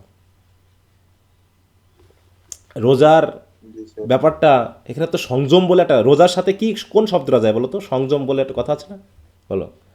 এই সংযমটা কিসের জন্য হতে হবে? কোন দিক থেকে হতে হবে? এর কাজটা কি? আর্টিস্ট। হ্যাঁ, কোন দিক থেকে? সব পাপ দিক থেকে থেকে হতো। সংযম হওয়া। হ্যাঁ, মানে কি আমি অপরাধ করতাম, আমি এই 1 মাসে নিজেকে কষ্ট দিয়ে হলেও আমি অপরাধ, যেমন হচ্ছে না যে অনেকে সিগারেট বিড়ি ছাড়তে চায়, প্রথম দিকে যখন ছাড়ে তখন কষ্ট হয়, হয় কি না বলো? শরীর ডিস্টার্ব করে, শরীর কষ্ট পায়, তাই তো? তা ওইরকমভাবে নিজের খাবার নিয়ন্ত্রণ করা, নিজের চিন্তাভাবনাকে নিয়ন্ত্রণ করা, তারপর যে আমি অন্যের যে স্বার্থবাদিতা করতাম সেগুলো, অপরাধ কর্মগুলোকে সংযমে নিয়ে আসা, এটা হচ্ছে একটা প্র্যাকটিস করার সুযোগ আমাদেরকে 1 মাস দেওয়া হয়। কিন্তু আমরা করছি কি বলো? এই সময় আমরা সবচেয়ে বেশি অসংযমী হয়ে উঠতেছি, আনকন্ট্রোলড, হ্যাঁ, আমরা হয়ে উঠতেছি। এই মাসে লাভ করে নিব আমরা, বলছে লাভ সারা বছর হয় না। রমজান মাস হচ্ছে গিয়ে ব্যবসার মাস। হ্যাঁ, এই মাসটা হচ্ছে বাঙালিদের জন্য ব্যবসার মাস, ঠিক আছে স্যার তো? বিশ্বব্যাপী যেখানে আর কি রোজার সময় দাম কমায় আর উল্টা বাংলাদেশে হ্যাঁ, দাম দাম দ্বিগুণ কমায়, তিনগুণ করে অনেকে বাড়ায়। ফ্রি দিয়ে দেয়, কারণ এটা তো তোমার সোয়াবের মাস, জি তুমি তো স্যার। বিশ্বাস করছো এটা সোয়াবের মাস নাকি বলো? হুম, জি স্যার। তুমি বিশ্বাস করতেছো এটা। তুমি যত বেশি দান করবা, 1 টাকা দান করলে এত টাকা সোয়াব পাওয়া যায়, এরকম একটা হিসাব হয়, করা হয় নাকি? করা হয় না বলো? জি স্যার। হ্যাঁ, আমি যখন ওই যে তোমার শিবির বা এদের মেসে থাকতাম আর কি, বগুড়ায় তো থেকেছি, তা আমি দেখতাম ওরকম হিসাব করতো যে অজু করলে কত সোয়াব হবে, তারপরে 1 টাকা দান করলে কত সোয়াব হবে, কেমন করে খাইলে পরে সোয়াব হবে, সব ওরা বেশ সুন্দর করে এগুলো করতাম, আমি সাথে তাদের সাথে থাকতাম, ইফতারিও তাদের সাথে করতাম। তো সব কিছু ভেবে আমি দেখেছি যে যেখানে আমরা সোয়াবের আশা করতেছি, তো আমি একজনকে বলতেছি তুমি তো জানো যে 1 টাকা দান করলে পারে এত লক্ষ সোয়াব পাও, তাই না? তাহলে একটা অপরাধ করলে কতখানি সোয়াব মাইনাস হয়ে যাচ্ছে, সেটা কি হিসাব করেছো কখনো? বলো, আমরা কি মাইনাসের হিসাব করি সোয়াবের? বলো। হুম, না স্যার। আমরা তো শুধু সোয়াব প্লাসের হিসাব করতেছি, সোয়াব কি মাইনাস হচ্ছে না? হুম, স্যার সেটা কি হিসাব করি? না স্যার। তুমি যদি রোজা রেখে সারাদিন ঘুমাও, মনে করো তুমি সারা রাত জাগলা, দিয়ে সারা রাত ধরে খাইলা, খাওয়ার পর তুমি সারাদিন ঘুমাইলা, ইফতারির সময় তুমি ঘুম থেকে উঠলা, এটা কি রোজা হয়? মানে হওয়ার মতো নাকি? না, আমি কিন্তু জানি না, আমাদের না, ধর্মে অন্তত এই রোজা এরকমটা হবে না। রোজা রাখবা, তোমার আচ্ছা, মনেই আমাদের হবে না যে হয়। তুমি রোজা রাখছো। আমার এরকম বলা আছে যে তুমি এমনভাবে রোজা রাখবা যেন কেউ বুঝে না যে তুমি রোজায় আছো, কারণ সৃষ্টিকর্তার সাথে সম্পর্কটা আত্মিকভাবে হতে হবে, এটা দেখানোর জন্য না, বলার জন্য না, ঠিক আছে? তো এরকম ব্যাপারটা হলো এরকম যে, যাক আমি এমনভাবে বললাম, এখন তোমাদের সিস্টেমটা কেমন ওইটা আমি অতটা জানি না, তো সেই জন্য বলতেছি যে এটা হচ্ছে সবচেয়ে সংযমের মাস। সেই জায়গাতে যদি আমরা এইভাবে অপচয় করি, এইভাবে নিজের লাভজনক বিজনেসটা, টাকাটা একটু বেশি ইনকাম করে নিই, তাহলে সেখানে সোয়াবের আশা করলাম আমরা। এখানে সেটা বলা আছে না, অব লাভ, তো আমরা এখনো পড়ি নাই, পড়ছি অপ লাভ সেটা। হুম, না স্যার। ওখানে বলা হচ্ছে অফ লাভ না অফ ট্রুথ? অফ ট্রুথ তো পড়েছি আমরা না? জি জি স্যার স্যার। ওখানে কি কি বলা হয়েছে যে আমরা মিথ্যা বলি কেন? কারণ আমরা মানুষকে ভয় পাই, সৃষ্টিকর্তাকে না। কারণ আমরা মিথ্যাটা কার কাছে বলতে পারি, কার কাছে বলি বলো তো? মানুষের কাছে বলি। মানুষের কাছে, মানুষের কাছে সৃষ্টিকর্তার মিথ্যা কাছে বলি কারণ আমরা জানি যে মানুষ সামনাসামনি আছে, কারণ সত্যিটা বললে যদি সে আমাকে মারধর করে। কিন্তু এই মিথ্যা বললে যে অপরাধ হচ্ছে সৃষ্টিকর্তার কাছে, সেটা কিন্তু আমি ভাবছি না। তার মানে আমরা সৃষ্টিকর্তাকে ভয় পাই না, আমরা ভয় পাচ্ছি কাকে বলো? মানুষকে। মানুষকে। সৃষ্টিকর্তা তোমাকে সৃষ্টি করেছেন, পৃথিবীতে এনেছেনও তিনি, পৃথিবী থেকে নিয়েও যাবেন তিনি। তাহলে সেই ক্ষেত্রে আমরা সবসময় ভয়ে আছি যে মানুষ আমাদের কি করবে। তো যাই হোক, ফর গভর্নমেন্ট, এবার গভর্নমেন্টের কথা আসছে, চিন্তা করো, তিনি বলে দিয়ে গেছেন। হ্যাঁ, এবং দেখো যে কয়টা এসে পড়লাম, এখানে কি ধর্ম, গড এগুলো আসছে না বারবারই? হুম, নীতি নৈতিকতার ব্যাপার আসছে না? আসছে তো। হচ্ছে for government let it be in the hands of one. তাহলে সরকারের দায়িত্ব তার হাতে থাকতে হবে, অ্যাসিস্টেড উইথ সাম কাউন্সিল, তাই তো? কিছু কাউন্সিলের সাহায্য নিয়ে সে কী করবে দেখো, late it be in the hands of one, এটা এমন একজনের হাতে থাকতে হবে, তাই তো? সে হবে একক ক্ষমতাবান, কিন্তু সে হয়তো কি আরও কিছু তার কাউন্সিলের সাহায্য নিতে পারে। যেমন আমাদের দেশের যে নির্বাচনটা হলো, এখানে সরকারি দায়িত্ব, মেইন ক্ষমতাটা কার হাতে থাকবে? প্রধান দায়িত্বটা কার হাতে থাকবে বলো? স্যার প্রধানমন্ত্রী, তাই তো? জনাব তারেক রহমান, তাই তো? ওনার হাতে থাকবে। তাহলে তিনি প্রধান চেয়ারে থাকছেন, তাহলে তার হাতে আছে, তাহলে বলছি in the hands of one, একজন হাতে থাকবে। সবাই দেশ পরিচালনা করতে গেলে ঝামেলা হয়ে যাবে। একই দেশে দুটা সরকার থাকতে পারে না, পারে বলো? বলো, না, স্যার। দুইটা শাসক থাকতে পারে না? যেখানে দুটো শাসক মিনিমাম একের অধিক শাসক থাকবে সেই দেশ ঠিকমতো চলতে পারে না। যে পরিবারে স্বামী স্ত্রী দুইজনই সিদ্ধান্ত নেয় সেইখানে কিন্তু সিদ্ধান্তহীনতায় বেশি ভোগা হয়, বুঝতে পারছ? সেখানে ঝামেলা বেশি হয়। একজনকে সিদ্ধান্ত, মেইন ক্ষমতা থাকবে একজনের হাতে, এবং সে চৌকস হবে, সে সৎ হবে, সে সিদ্ধান্তগুলোকে ঠিক মতো নিবে, কারণ ক্ষমতা মানুষকে করাপ্টেড বেশি করে। তাহলে সেই ব্যক্তি থাকতো যে ক্ষমতা পাইলেও করাপশন করবে না। তাই বলছে, for government let it be in the hands of one assisted with some council and let them have commission. কমিশনারকে ক্ষমতা বা দায়িত্ব থাকতে হবে টু এক্সারসাইজ মার্শাল ল, তবে উইথ সাম লিমিটেশন। তাদের হাতে ক্ষমতা থাকবে, মিলিটারি ক্ষমতা থাকবে নাকি, মার্শাল ল শাস্তি দেওয়ার ক্ষমতা থাকবে, অপরাধ দমন করার ক্ষমতা থাকবে, কিন্তু তারও কি থাকবে একটা নির্দিষ্ট, মানে কি ইচ্ছা মতো ইউজ করতে পারবে না। ক্ষমতা প্রয়োগেরও একটা লিমিটেশন থাকবে, যে আমি কোন ক্ষমতা কতটুকু কিভাবে প্রয়োগ করতে পারবো। যে কোনো কেউ এসে কি আমাকে আটক করতে পারবে বলো? কোনো রকম ওয়ারেন্ট ছাড়া বা অপরাধমূলক কোনো কিছু ছাড়া কেউ এসে আমাকে ইচ্ছা ঘর থেকে আটক করে নিয়ে যেতে পারবে? না আর স্যার। যদি করেও সেটা কি আইনানুগ হবে না ইলিগাল হবে বলো? বেআইনি হবে। কোনটা হবে? বেআইনি হবে। তাহলে বেআইনি ভাবে চোর ডাকাতটা যেমন করে মারে ওরকমটা হবে, কিন্তু সেটা নিশ্চয় আইনি পর্যায়ে যাবে না। তাই বলছে কিছু লিমিটেশন থাকবে। And above all let men make that profit of being in the wilderness. ঠিক আছে তো? দেখো, let men make that profit, তাহলে মানুষকে সেই প্রফিটটুকুই শুধু করতে দিতে হবে যেটুকু মানুষ বনে থাকলে করত। উইল্ডারনেস, বনে থাকলে করত, মানে তারা একটা পরিবারে বসবাস করে না, তারা সমাজে বসবাস করে না, তাদের কোনো জায়গা নেই, তারা ঘুরে বেড়ায়, যেমনটা বন ইসরায়েল ছিল, তাই নাকি? তাদেরকে কি করতো? গড খাবার দিত না বলো? খাবার দিত, হ্যাঁ, করতো, ওই যে মান্না, যেটা মান্না সালোয়া বলো নাকি, মান্নাত সালাদ। হ্যাঁ, তাহলে সেইগুলো কি করতো? গড আকাশ থেকে ফেলতো। তা সেখান থেকে কি গড বলেছে তোমরা কেউ সংগ্রহ করবা না, বাইবেলে আছে যে আমি তোমাদেরকে তোমাদের প্রয়োজনীয় সময়ে খাবার আমি নিজেই দান করব। তোমরা সংগ্রহ করলে সে খাবার কিন্তু নষ্ট তারা হয়ে যাবে। সংগ্রহ করে, হ্যাঁ বলো। তারা সংগ্রহ করছিল বলে আল্লাহ রাগ করে আর দেন নাই। হ্যাঁ হ্যাঁ হ্যাঁ, তাই বলতেছে তারপর বিশ্বাস নাই যে আমি তোমাদের সরাসরি দিচ্ছি, তোমরা খাচ্ছ, তোমরা দেখতেছো আমি দিচ্ছি, তারপরেও তোমরা মারামারি করে অধিক পরিমাণে সংগ্রহ করে গুছিয়ে রেখে দিচ্ছ। ওই যে একজন গোছাচ্ছে আর একজন না খেয়ে থাকতেছে। তাই বলছে let men make that profit of being in the wilderness as they have God always. গডকে যেমন তারা পায় সবসময়, হ্যাঁ, and his service before their eyes, হয় যে তাদের সার্ভিসটা তারা সরাসরি পেয়েছিল, একদম ওইরকমভাবে থাকতে হবে, বুঝতে পেরেছ? তাই let not the government of the plantation, অতএব ওই প্ল্যান্টেশনের যে গভর্নমেন্ট হবে সে যেন ডিপেন্ড না করে too many counsellors and undertakers in the country that plant. অতএব যে দেশে তুমি প্ল্যান্টেশন করবা সেই দেশে যেন অতিমাত্রায় তার কাউন্সিলর বা আন্ডারটেকার না থাকে, ফিউ থাকতে হবে। এই যে সাম কাউন্সিল থাকবে। অতিমাত্রায় লোক নিলে অধিক সন্ন্যাসীতে গাজন নষ্ট হয়। অতিমাত্রায় কাউন্সিলর নেওয়া যাবে না, আন্ডারটেকার নেওয়া যাবে না, দায়িত্ব সবার হাতে দেওয়া যাবে না, বাট আপনার টেম্পারেট নাম্বার, সংখ্যাটাও নির্ধারিত হতে হবে, নির্দিষ্ট পরিমাণ হতে হবে। And let those be rather noble man, এবং যে লোকজনকে তুমি তোমার কাউন্সিলে নিবা তারা কি ব্যবসায়িক হবে বলো?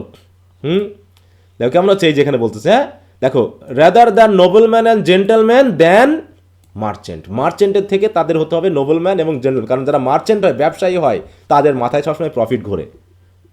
কথা বুঝতে পারছো? কারণ কি, যে দেখো, for they look ever to the present gain, কারণ যারা মার্চেন্ট হয়, ব্যবসায়ী হয়, তারা সবসময় কি খোঁজে? সব জায়গায় লাভ খুঁজে বেড়ায়, লাভ খোঁজে। অতএব ওই মেন্টালিটির মানুষকে তুমি যদি এই জায়গায় বসাও তা তারা সেখানেও লাভ খুঁজবে। অতএব তারা তো নিঃস্বার্থভাবে দেশ পরিচালনা করতে পারবে না। এইগুলো পড়ানো উচিত, তাই না বলো তো? আমাদের প্রধানমন্ত্রী ভাইদের একটু বোঝানো উচিত, তাই নাকি? জি স্যার। একদম প্র্যাকটিক্যাল হিসাব দিয়ে দিচ্ছেন তিনি, যে কাদেরকে নিয়ে আমি কাউন্সিল গঠন করব, যারা হবে নোবেলম্যান, যারা হবে জেন্টলম্যান, যারা মার্চেন্ট হবে না। কারণ যারা মার্চেন্ট হয় তারা সবসময় স্বার্থ খুঁজে, লাভ খুঁজে, কত তাড়াতাড়ি আমি লাভ করতে পারবো। অতএব সরকারি দায়িত্বে, মন্ত্রীর দায়িত্বে যদি কোনো ব্যবসায়ী থাকে, তাহলে সে ভাববে যে আমার ব্যবসার সাথে রিলেটেড এই বিষয়গুলো যত ভালো করা যাবে, আমার নিজস্ব ব্যবসা তত ভালো হবে, নাকি? অতএব সেখানে পণ্যের দাম বাড়ানো থেকে শুরু করে হঠাৎ হঠাৎ করে সব কিছু এরকম এলোমেলো দেখবা, যেটা আমার দেশে হচ্ছে, কারণ আমার দেশে অধিকাংশ ব্যবসায়ী মাইন্ডেড। বুঝতে পেরেছ? জি স্যার। তারপরে কি বলছে দেখো, let there be freedoms from custom till the plantation of strength. Freedom of custom মানে কি? শুল্ক, কর, এগুলো থেকে নির্দিষ্ট পরিমাণ পর্যন্ত ফ্রিডম থাকবে, যে কর দেওয়া লাগবে না, ট্যাক্স দেওয়া লাগবে না। বুঝতে পেরেছ? যতক্ষণ না পর্যন্ত প্ল্যান্টেশনের স্ট্রেংথটা বাড়তেছে। বুঝতে পেরেছ? আমার আগে জনগণের উদ্দেশ্যে যেহেতু আমি সব কিছু করবো, তা জনগণের টাকা নিয়েই তো আমি জনগণের উদ্দেশ্যে করি। সেই ক্ষেত্রে জনগণের টাকা নাই, সেখান থেকে জোর করে টাকা আমি কাস্টম বা ট্যাক্স হিসাবে নিয়ে সরকার গাড়ি বাড়ি করছে, সে চড়ে বেড়াচ্ছে। যে দেশের মানুষ এখন নাস্তা না মানে রাতে না খেয়ে ঘুমায়, সেই দেশের দেশ পরিচালক যদি কি করে বলো, হেলিকপ্টারে ঘুরে, প্লেনে করে ঘুরে, তাহলে কি সেটা মানাই বলো? না স্যার। মানাবে না তো, কারণ তুমি তো সেই দেশের রিপ্রেজেন্টেটিভ, তুমি আমেরিকা ইংল্যান্ডের না, তুমি সেই দেশের রিপ্রেজেন্টেটিভ যেখানে এত % লোক এখনো রাতে না খেয়ে ঘুমায়। বুঝতে পারছো? সরি, আমি একটু আসছি।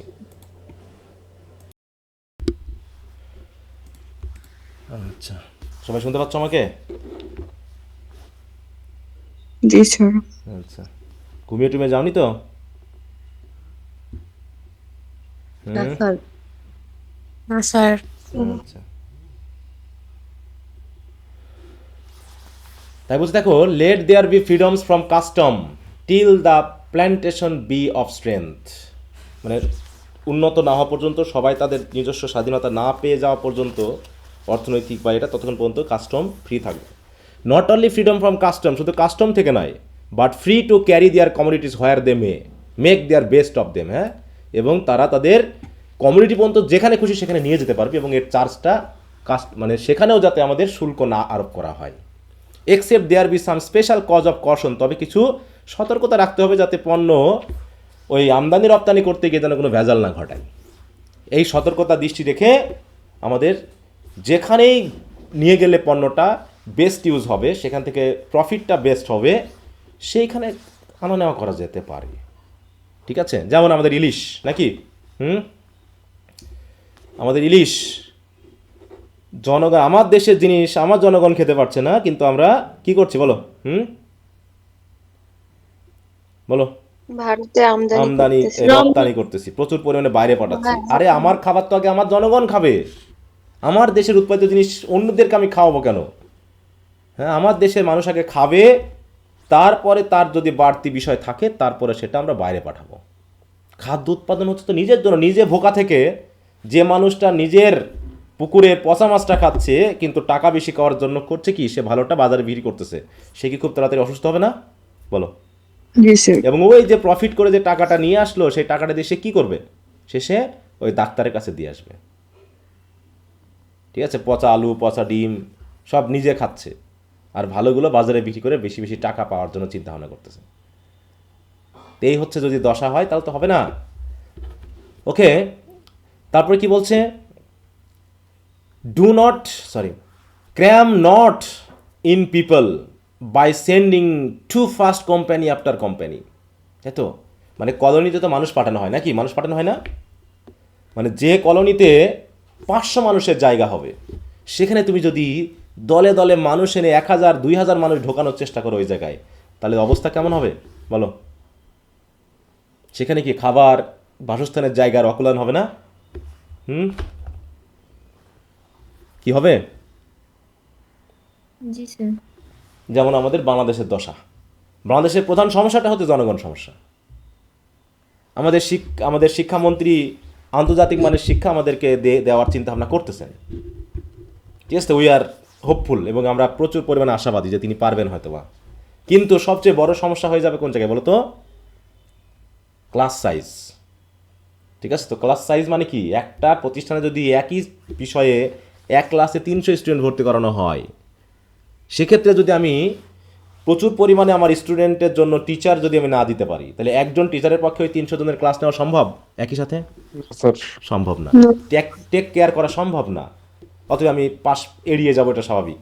তাহলে সেটা করতে হলে আমাকে 50 জনে বা 30 জনে আনতে হবে, 30 থেকে 35 জনে আনতে হবে ক্লাস সাইজ। তার মানে আমি যদি 300 জন ভর্তি করে আমার ওইরকম 6টা বা হচ্ছে 7টা বা 8টা বা 9টা বা 10টা আমার টিচার দরকার হবে। তাহলে একই সময় যদি আমি পড়াতে, তাহলে এরকম 10টা টিচারের জন্য কয়টা ক্লাসরুম দরকার হবে বলো? 10টা ক্লাসরুম দরকার হবে। ঠিক আছে, তাহলেই এই পরিমাণে যদি তুমি করতে, তাহলে আমার ছেলে মেয়েদেরকে বাইরে কোচিংয়ে যেতে হবে। তাহলে যার মনে করো পেট ভরে গেছে, যার পেট ভরে গেছে, তার কি যত সুস্বাদু খাবারই তার কাছে নিয়ে আসো, সে কি আর খেতে পারবে? মনে করো, বলো। না স্যার। মনে করো তার পেট ভরে গেছে, তুমি যত সুস্বাদু খাবার তার সামনে নিয়ে আসো, আর খেতে পারবে না। একইভাবে একজনের শিক্ষার জন্য যেটা প্রয়োজন সেটা যদি সে ক্লাসরুমে পেয়ে যায়, তাহলে কোচিং সেন্টার কি আইন দিয়ে বন্ধ করার দরকার আছে বলো তো? না স্যার। না, ওটা তো অটোমেটিক বন্ধ হয়ে যাবে। কোচিং প্রাইভেট এটা অটোমেটিক বন্ধ হবে, এর জন্য আইন করার দরকার নেই। কারণ একজন স্টুডেন্ট ক্লাসরুমে যদি সব কিছু বুঝে ফেলে, তার বোঝার জন্য অন্যের কাছে আর যাওয়ার প্রয়োজন নেই। এই জন্য দেখো অনেক বুদ্ধিমান ছেলেমেয়ে আছে যারা কোনো প্রাইভেট পড়ানো কোচিংয়ে যায় না, কিন্তু ঢাকা ভার্সিটি বা ভালো ভালো মেডিকেলে চান্স পায় কি না? এরকম আছে না? হোটেলে কাজ করা, কৃষি কাজ করা, রিক্সা চালায়, তারা তারা কিন্তু এগুলো করেনি। তাহলে বোধ বুদ্ধি কাজে লাগালে বেশি কিছু লাগে না। কিন্তু আমাদের বাবা মাও আবার একটু বেশি উত্তেজিত থাকে। স্টুডেন্ট কতটুকু পারছে না পারছে, সে চাচ্ছে তার থেকেও বেশি পারা দরকার, দিয়ে তাকে সব সময় ঘরের ভিতর ঢুকায় রাখছে। একটার পর একটা টিচার, হোম টিউটর আসতেছে, কোচিংয়ে যাচ্ছে, কলেজে যাচ্ছে, তার নিজের জন্য ফুসরত নাই। আছে সময় আছে বলো তার নিজের জন্য ভাবার? না তাকে তো আমার বলার মুরগির মতো করে স্বাস্থ্যকর বানাচ্ছি যে আমার ছেলে ডাক্তার হবে, ইঞ্জিনিয়ার হবে, দিয়ে প্রচুর টাকা পয়সা ইনকাম করবে। এই তো ব্যাপারটা এরকম না? প্রচুর টাকা ইনকাম করে আমি কেন আমার ছেলেকে বা মেয়েকে ডাক্তার বানাবো, কেন আমি ইঞ্জিনিয়ার বানাবো? কারণ এখান থেকে কি দেশ সেবা বেশি হয়, এরকম কিছু? টাকা বেশি। হ্যাঁ, দেশ সেবা তো সবাই করতেছে। ওই তাই তো, একজন ছোট্ট কোবলার থেকে যে আমাদের জুতা সেলাই করে, সেখান থেকে শুরু করে একদম প্রেসিডেন্ট পর্যন্ত সবাই তো দেশ সেবায় নিয়োজিত। যে জুতা সেলাই করতেছে সে যদি ভাবে যে আমি যার জুতা সেলাই করতেছি সে আমার দেশের নাগরিক, সে আমার দেশের উন্নয়নে কাজ করছে, আমি যেমন কাজ করছি, তাহলে জুতাটাকে সুন্দর করে সেলাই করে দিই, যত্ন করে দিই।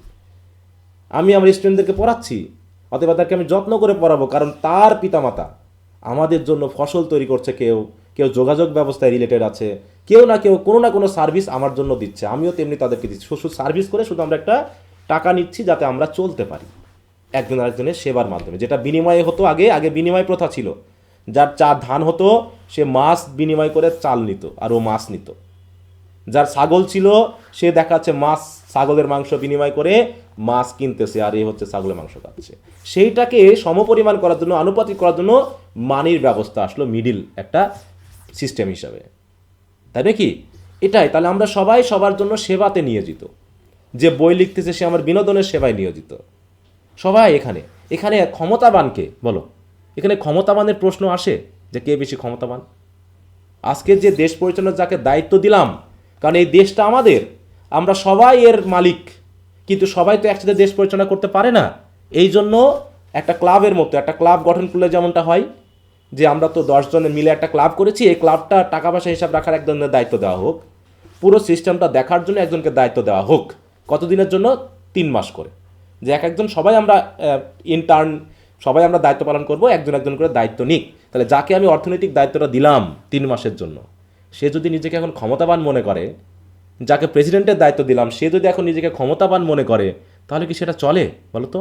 এটা কি আসলে ক্ষমতার উৎস নাকি সার্ভিসের উৎস? এটা একটা কোনটা হওয়া উচিত বলো? এটা একটা সার্ভিস। এখানে ক্ষমতাবান কে? কেউ ক্ষমতাবান না, আমিও না, তুমিও না, একজন জেলা প্রশাসকও না, একজন পুলিশও না। একজন পুলিশ ক্ষমতাবান কার কাছে? সে আসলে ক্ষমতাবান না তো, সে তো একজন দায়িত্ববান ব্যক্তি, সে অপরাধ হতে দিবে না। অপরাধীদেরকে সে গ্রেপ্তার করে সমাজটাকে ভালো রাখবে, অতএব অপরাধীরা তাকে ভয় পাবে, আর কেউ ভয় পাবে না তো। তাহলে সে কিসের ক্ষমতাবান? সে যদি নিজেকে ক্ষমতাবান মনে করে তাহলে সেটা হচ্ছে দায়িত্বের বরখেলাপ করে ক্ষমতাবান হবে। ক্ষমতাবান কেন? কারণ আমি কিছু বললে সে আমাকে অযথায় গ্রেপ্তার করবে, তার বিরুদ্ধে কথা বলার ক্ষমতা আমার নেই। কেন নেই? কারণ সে আমাকে ভুলভাল দিয়ে আমাকে গ্রেপ্তার করতে পারে। এই জন্য পুলিশ দেখে আমরা ভয় পাই। পুলিশ দেখে কেন ভয় পাবো? আমি কি অপরাধী বলো? আমি তো অপরাধী না, কিন্তু সমস্যা হলো তারা এমন সিস্টেম করতে পারে যে ঘুষ খাওয়ার জন্য বা আমাকে দমায় রাখার জন্য তার সে একটা অপরাধ করতেছে, সেটা আমি বলতে পারবো না, এই জন্য আমি কোনো কথা বললে সে আমাকে ভুলভাল দোষ দেখিয়ে কি করবে? আমাকে আটক করে ফেলতে পারে। এই ভয়ে আমরা পুলিশের বিরুদ্ধে কথা বলছি না, প্রশাসনের বিরুদ্ধে কথা বলছি না। তাই নাকি? কিন্তু যদি প্রশাসন পুলিশ যদি এরকমটা না হতো, তাহলে সবাই তার বিরুদ্ধে কথা বলার অধিকার রাখে। একজন প্রধানমন্ত্রীর বিরুদ্ধে কথা বলার অধিকার একজন কোবলারও রাখে, একটা কৃষকও রাখে, কারণ সেও তোমাকে দায়িত্ব দিয়েছে ওই জায়গায় বসার জন্য, যে আমার দেশটা আপনি আপাতত পরিচালনা করেন। ব্যাপারটা এরকম না? বলো, আমরা কি এইভাবে দেখি নাকি অন্য কোনোভাবে দেখি? এই যে আমরা এখন দায়িত্ব দিলাম হচ্ছে কিছু মানুষকে, যদি তারা সৎ হয়তো ভালো, তারা হলে মনে হবে আমাদের সম্পদগুলো আপাতত তোমাদের কাছে তুলে দিলাম, তোমরা খাও দাও যা খুশি তাই করো, আমরা না খেয়ে মরি। ব্যাপারটা এরকম না? রাস্তাঘাট তৈরি করবে জনগণের জন্যই তো। আবার কি হচ্ছে, আওয়ামী লীগ তখন থাকছে গোপালগঞ্জের হচ্ছে, বগুড়ার উন্নয়ন হয়নি, বগুড়ার রাস্তাঘাট ফাঁকা ফুকা ফাটা ইত্যাদি সব কিছু। তাহলে এখানে কি সরকারি কর্মচারী নাই?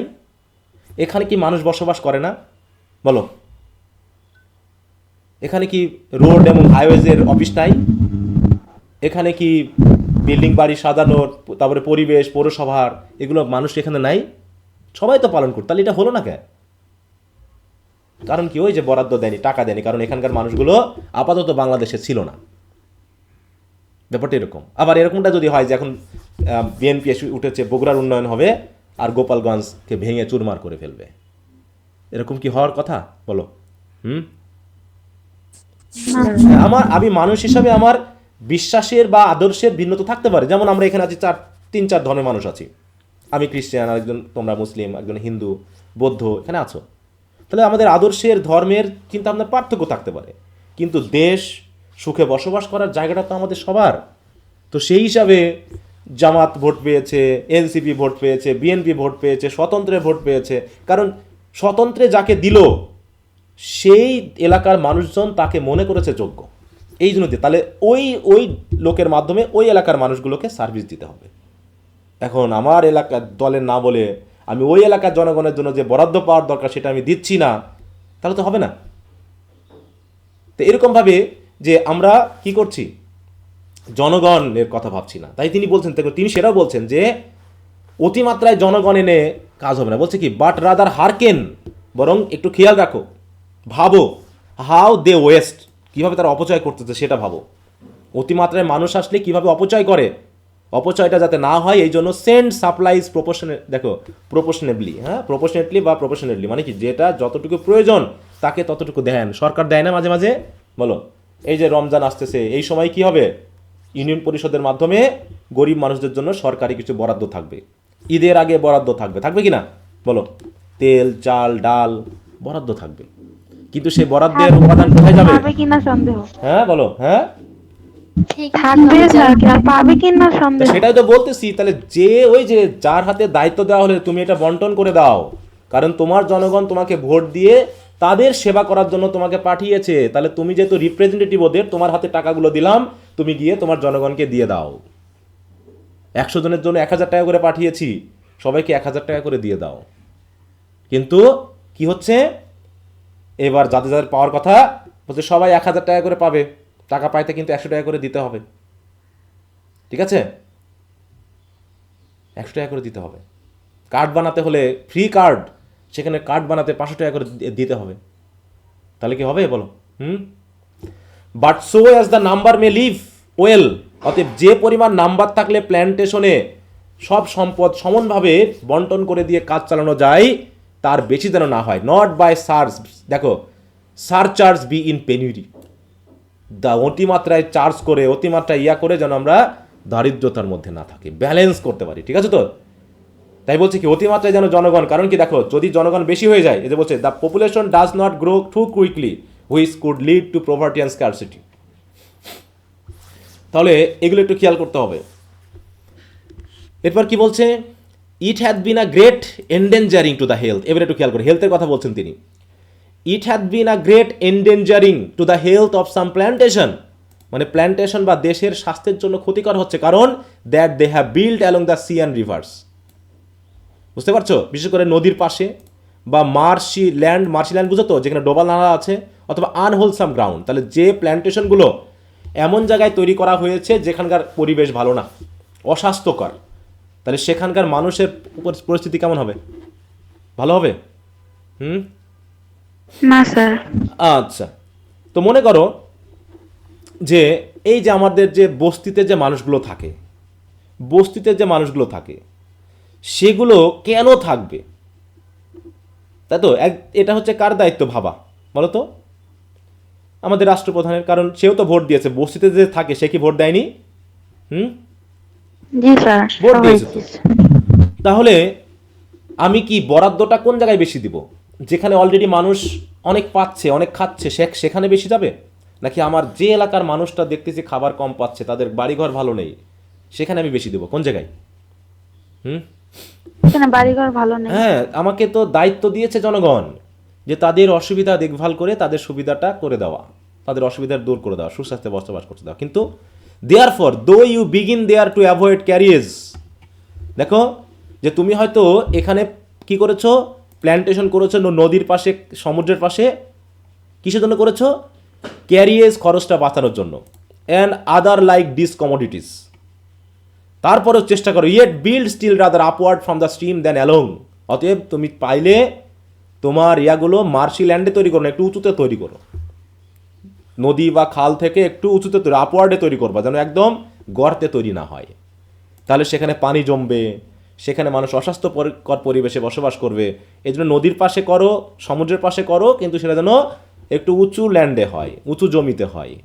মানে দেখো, এটাও বলে দিচ্ছে যে যেখানে সেখানে জায়গা পাইলেই আমরা যেন তৈরি না করি। তাই এখানে সেটা বলছে, দেখো, some colonies have face serious health problems because they are build on marshy on unhealthy land near the seas or river. So although it may seem convenient to settle near the water to avoid transportation difficulties, it's better to build higher up, away from the water, rather than directly along the coast or river banks, এখানে তৈরি করার থেকে। ঠিক আছে, এবার হচ্ছে, সুতরাং it concern likewise the health of the plantation that they have good store of salt with them. ঠিক আছে তো, যে তাদের কাছে যথেষ্ট সল্ট আছে, কারণ they may use it in their victuals when it shall be necessary. কারণ তখন তো ফ্রিজ ছিল না, তাই তো, বা খাদ্য প্রক্রিয়াকরণ ব্যবস্থা ছিল না। তাই বলতেছে কি, যে শুধুমাত্র ওই প্ল্যান্টেশনের স্বাস্থ্য না, তাদের খাবার বা অন্যান্য ভিকচুয়াল যেন তারা কি করতে পারে, সংরক্ষণ করতে পারে, তাতে যেন তাদের যথেষ্ট পরিমাণে সল্টের স্টোর থাকে, যেন খাবার নষ্ট না হয়ে যায়। ঠিক আছে, এগুলোকে যেন ঠিকমতো দেখভাল করার ব্যবস্থা করা যায়। তাই বলছে, if you plant where savages are, আর যদি যেখানে স্যাভেজ মানুষ বসবাস করে সেখানে যদি তুমি প্ল্যান করো, do not only entertain them with trifles, use them justly and graciously with sufficient guard nevertheless. ঠিক আছে তো, তাহলে যেখানে স্যাভেজ আছে সেই জায়গাতে যদি তুমি প্ল্যান্টেশন করতে যাও, তাহলে সেখানে শুধুমাত্র do not only entertain them with trifle, use them justly, তাই তো, আর গ্রেসিয়াসলি। হ্যাঁ, যে স্যাভেজদের বা এদেরকে আমরা দাস হিসাবে, দেখো দাস প্রথা কিন্তু সেও সাপোর্ট করতেছে, তাদেরকে আমরা ইউজ করব জাস্টলি এবং গ্রেসিয়াসলি। শুধু ইউজই করবো না, বরং কি করব, উইথ সাফিসিয়েন্ট গার্ড নেভারথলেস, তার আমাদের কী করতে হবে, নির্দিষ্ট পরিমাণ গার্ডও দিতে হবে, যাতে তারা ক্ষতি না করতে পারে। And do not win their favour by helping them to invade their enemies. অতএব তাদেরকে কখনোই করবা না, সাহায্য করবা না, যে তাদের শত্রু যারা আছে তাদেরকে ইনভেড করতে বা ধ্বংস করতে। আমরা পড়েছি না, রবিনসন ক্রুসো, পড়ছো? বলো।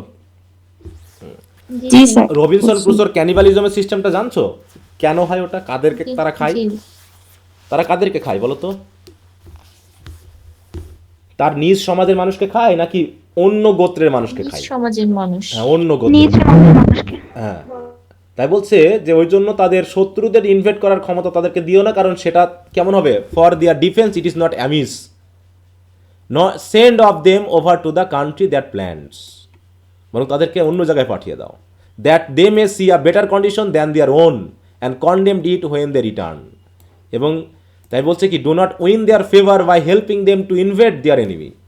তাদের এনিমিকে ইনভেট করার জন্য যে হেল্প তাদেরকে করার দরকার নেই, করতে বলছে বলো। বলছে বলো, বরং কি করতে হবে, তাদেরকে ডিফেন্স দিতে হবে। হ্যাঁ, for their defence it is not amiss. তারপরে এই জায়গায় খেয়াল করো, হ্যাঁ, do not try to gain their favour by helping them attack their enemies, but you can assist them in defending them self. বরং তাদের ডিফেন্স করতে সাহায্য করো, তাদেরকে হেল্প করো না, ওদের সাথে গিয়ে যুদ্ধ করতে যাওয়ার দরকার নেই। ঠিক আছে তো, বরং send off them over to the country that plants, বরং তাদেরকে পাঠাও কোন জায়গায়, সেই ভালো জায়গায় পাঠাও, that they may see a better condition, তাদের অবস্থা যা ভালো, মানে যা অবস্থা তার থেকে ভালো জায়গায় পাঠাও, and command it when they return, এবং তাদেরকে সেইভাবে কাজ করাও যাতে সেখানে বেটার কি দেখে এসেছে সেটা যেন এসে আবার তারা করতে পারে। এই দেখো বলতেছে দেখো send some of them to the colonizing country so that they can see a better life and then speak highly of it when they return. দেখো কমেন্ট মানে কি? প্রশংসা করা, ভাবা। অতএব যাদেরকে তুমি ব্যবহার করবা তাদেরকে প্র্যাকটিক্যাল অভিজ্ঞতা দিয়েই ব্যবহার করতে হবে, তাতে তারা তোমার জন্য উপকারী হতে পারে, কাজে লাগতে পারে। ঠিক আছে?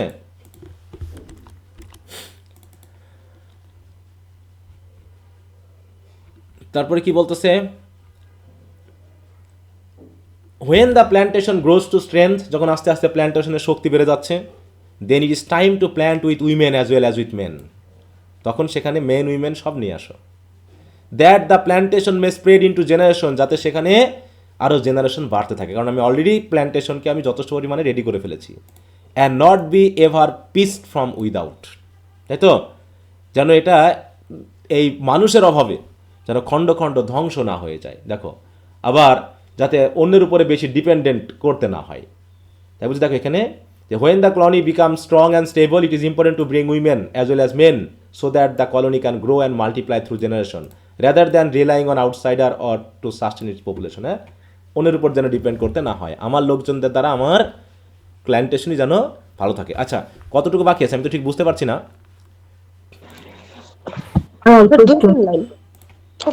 কয় লাইন আছে? আমি তাহলে একটু পরের ব্যাচটাকে একটু সময় নিয়ে নিই। হ্যাঁ, শেষ করতে পারবো কি না 10-15 মিনিটে? এই 6 মিনিটে হয়ে যাবে।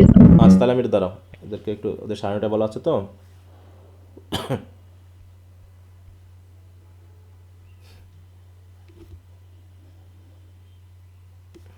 এটা আবার কাজ করে না।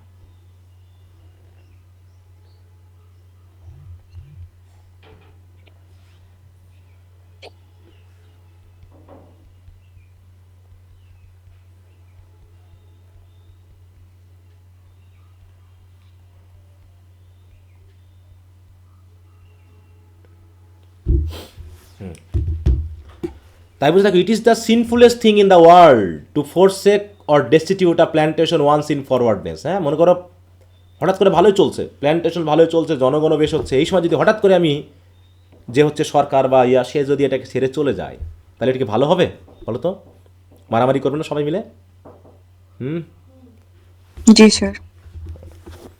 ফর বিসাইড দ্য ডিজনার, কারণ এটা অসম্মানের পাশাপাশি it is the guiltiness of blood of many দেখো কাম মিজারেবল পারসন। কারণ কি, যারা ওই যে অনেক মানুষ থাকবে, তারা কি করবে, একটা সরকারের যে দায়িত্বভার এটা হঠাৎ করে শূন্য হয়ে গেলে সবাই মারামারি করবে, ক্ষমতা নেওয়ার চেষ্টা করবে, এতে অনেক মানুষের কি হবে, ব্লাড শেডিং হবে। তাহলে সেটার দায়ভারও তো বহন করতে হবে। এই জন্য একটা প্ল্যান্টেশন যখন ফরওয়ার্ডনেস হচ্ছে, হ্যাঁ ভালোই চলছে, তখন এটাকে ছেড়ে না যায়। তাই দেখো, abandoning or neglecting a colony that is already on its way to success is a grave sin. Not only is it a dishonour, but it also causes great harm to the people who have invested their lives in it, leaving them in misery and possible even in danger. এটা খারাপ হবে। অতএব plantation ready করে আমরা যেন না চলে যাই। এটুকুই ছিল? জি স্যার। হ্যাঁ, আমি তো রয়েছে মানে মাথায় নাই তো, এই জন্যই সমস্যা। তো এই হলো আমাদের আজকের এসেটা। আশা করি তোমরা বুঝতে পেরেছো নাকি? বোঝা গেছে এসেটা? জি স্যার। কিছু শেখা গেল? জি স্যার। তো তোমরা যখন সরকারি দায়িত্বে যাবা, তখন এগুলো একটু স্মরণ রাখো, ঠিক আছে তো? এই অফ প্ল্যান্টেশনটাকে মনে রাখবো। হ্যাঁ, অফ প্ল্যান্টেশনটাকে মনে রাখবা, তাহলে কিছু কিছু আমরা সিদ্ধান্ত সুন্দরভাবে দিতে পারবো। ঠিক আছে?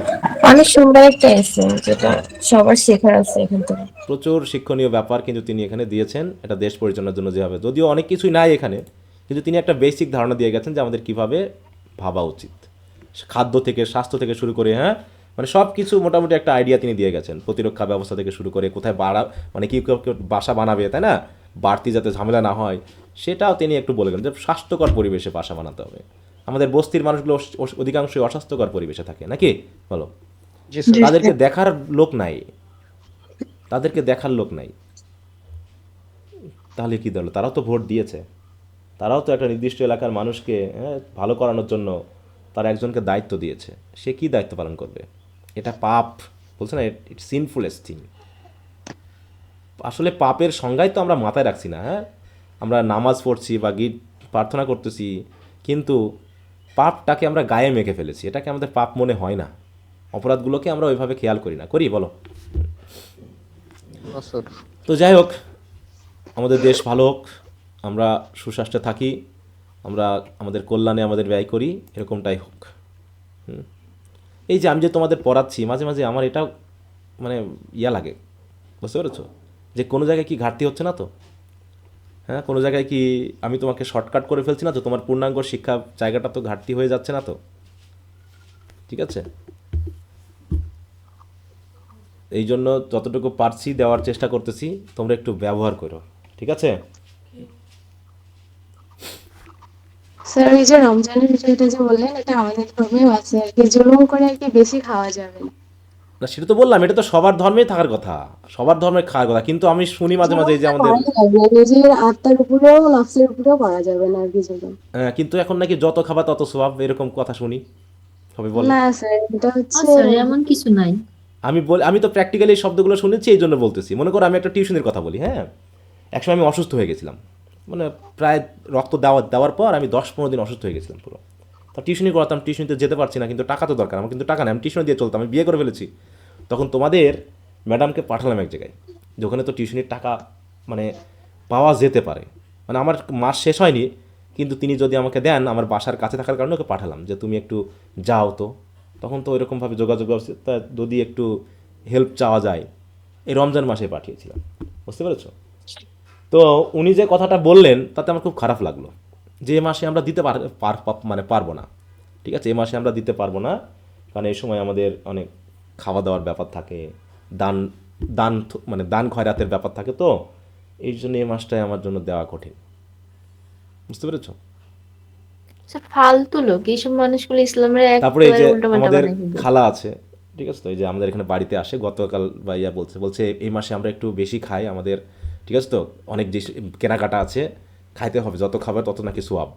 হ্যাঁ, আমি বলছি, হ্যাঁ, এসব মিথ্যা কথা। না, আমি জানি তো, আমি আমাদের জানি, আরো সংযম করা হয়। এটা আমি জানি, কিন্তু ওনাদের চিন্তা কি ভাবনার ব্যাপারটা বিশ্রী বলছি। ওনাদের মন মানসিকতা। হ্যাঁ, মানে ওনাদেরকে তো শিখিয়েছে, ওরা তো এই জায়গায় এমনি এমনি আসেনি, ওর চিন্তা ভাবনাতে আমি তো কিছু বলতে পারলাম না, কারণ এই চিন্তা ভাবনা তো তার এমনি আসেনি, নিশ্চয়ই তাকে বোঝানো হয়েছে, শেখানো হয়েছে, তাছাড়া তো এটা সে ভাবতো স্যার না। আসলে রুরাল লেভেলে আর কি এরকম প্রচুর মানে কথাগুলোকে মানে হ্যাঁ, মানে বিকৃতি ইয়া করে, উল্টা করে নেয়, আমি তো জানি, আমি সেটা জানি, ওটা আমি ভুল বুঝতেছি না, আমি জানি যে এটা কি হয়, কিন্তু যারা ভুল বোঝে তাদের ক্ষেত্রে এরকম কথা থাকে। হ্যাঁ, তো সেটা স্যার, এমনকি বলতেছি। তাদেরকে ভুল ধরা দিলেও তারা তাদের এই ভুলটা স্বীকার করতে চায় না। হ্যাঁ, হ্যাঁ, স্যার আমাদের ধর্ম অনেকে আর কি ভুল আর কি ভুল হাদিস শুনে শুনে ওইটা।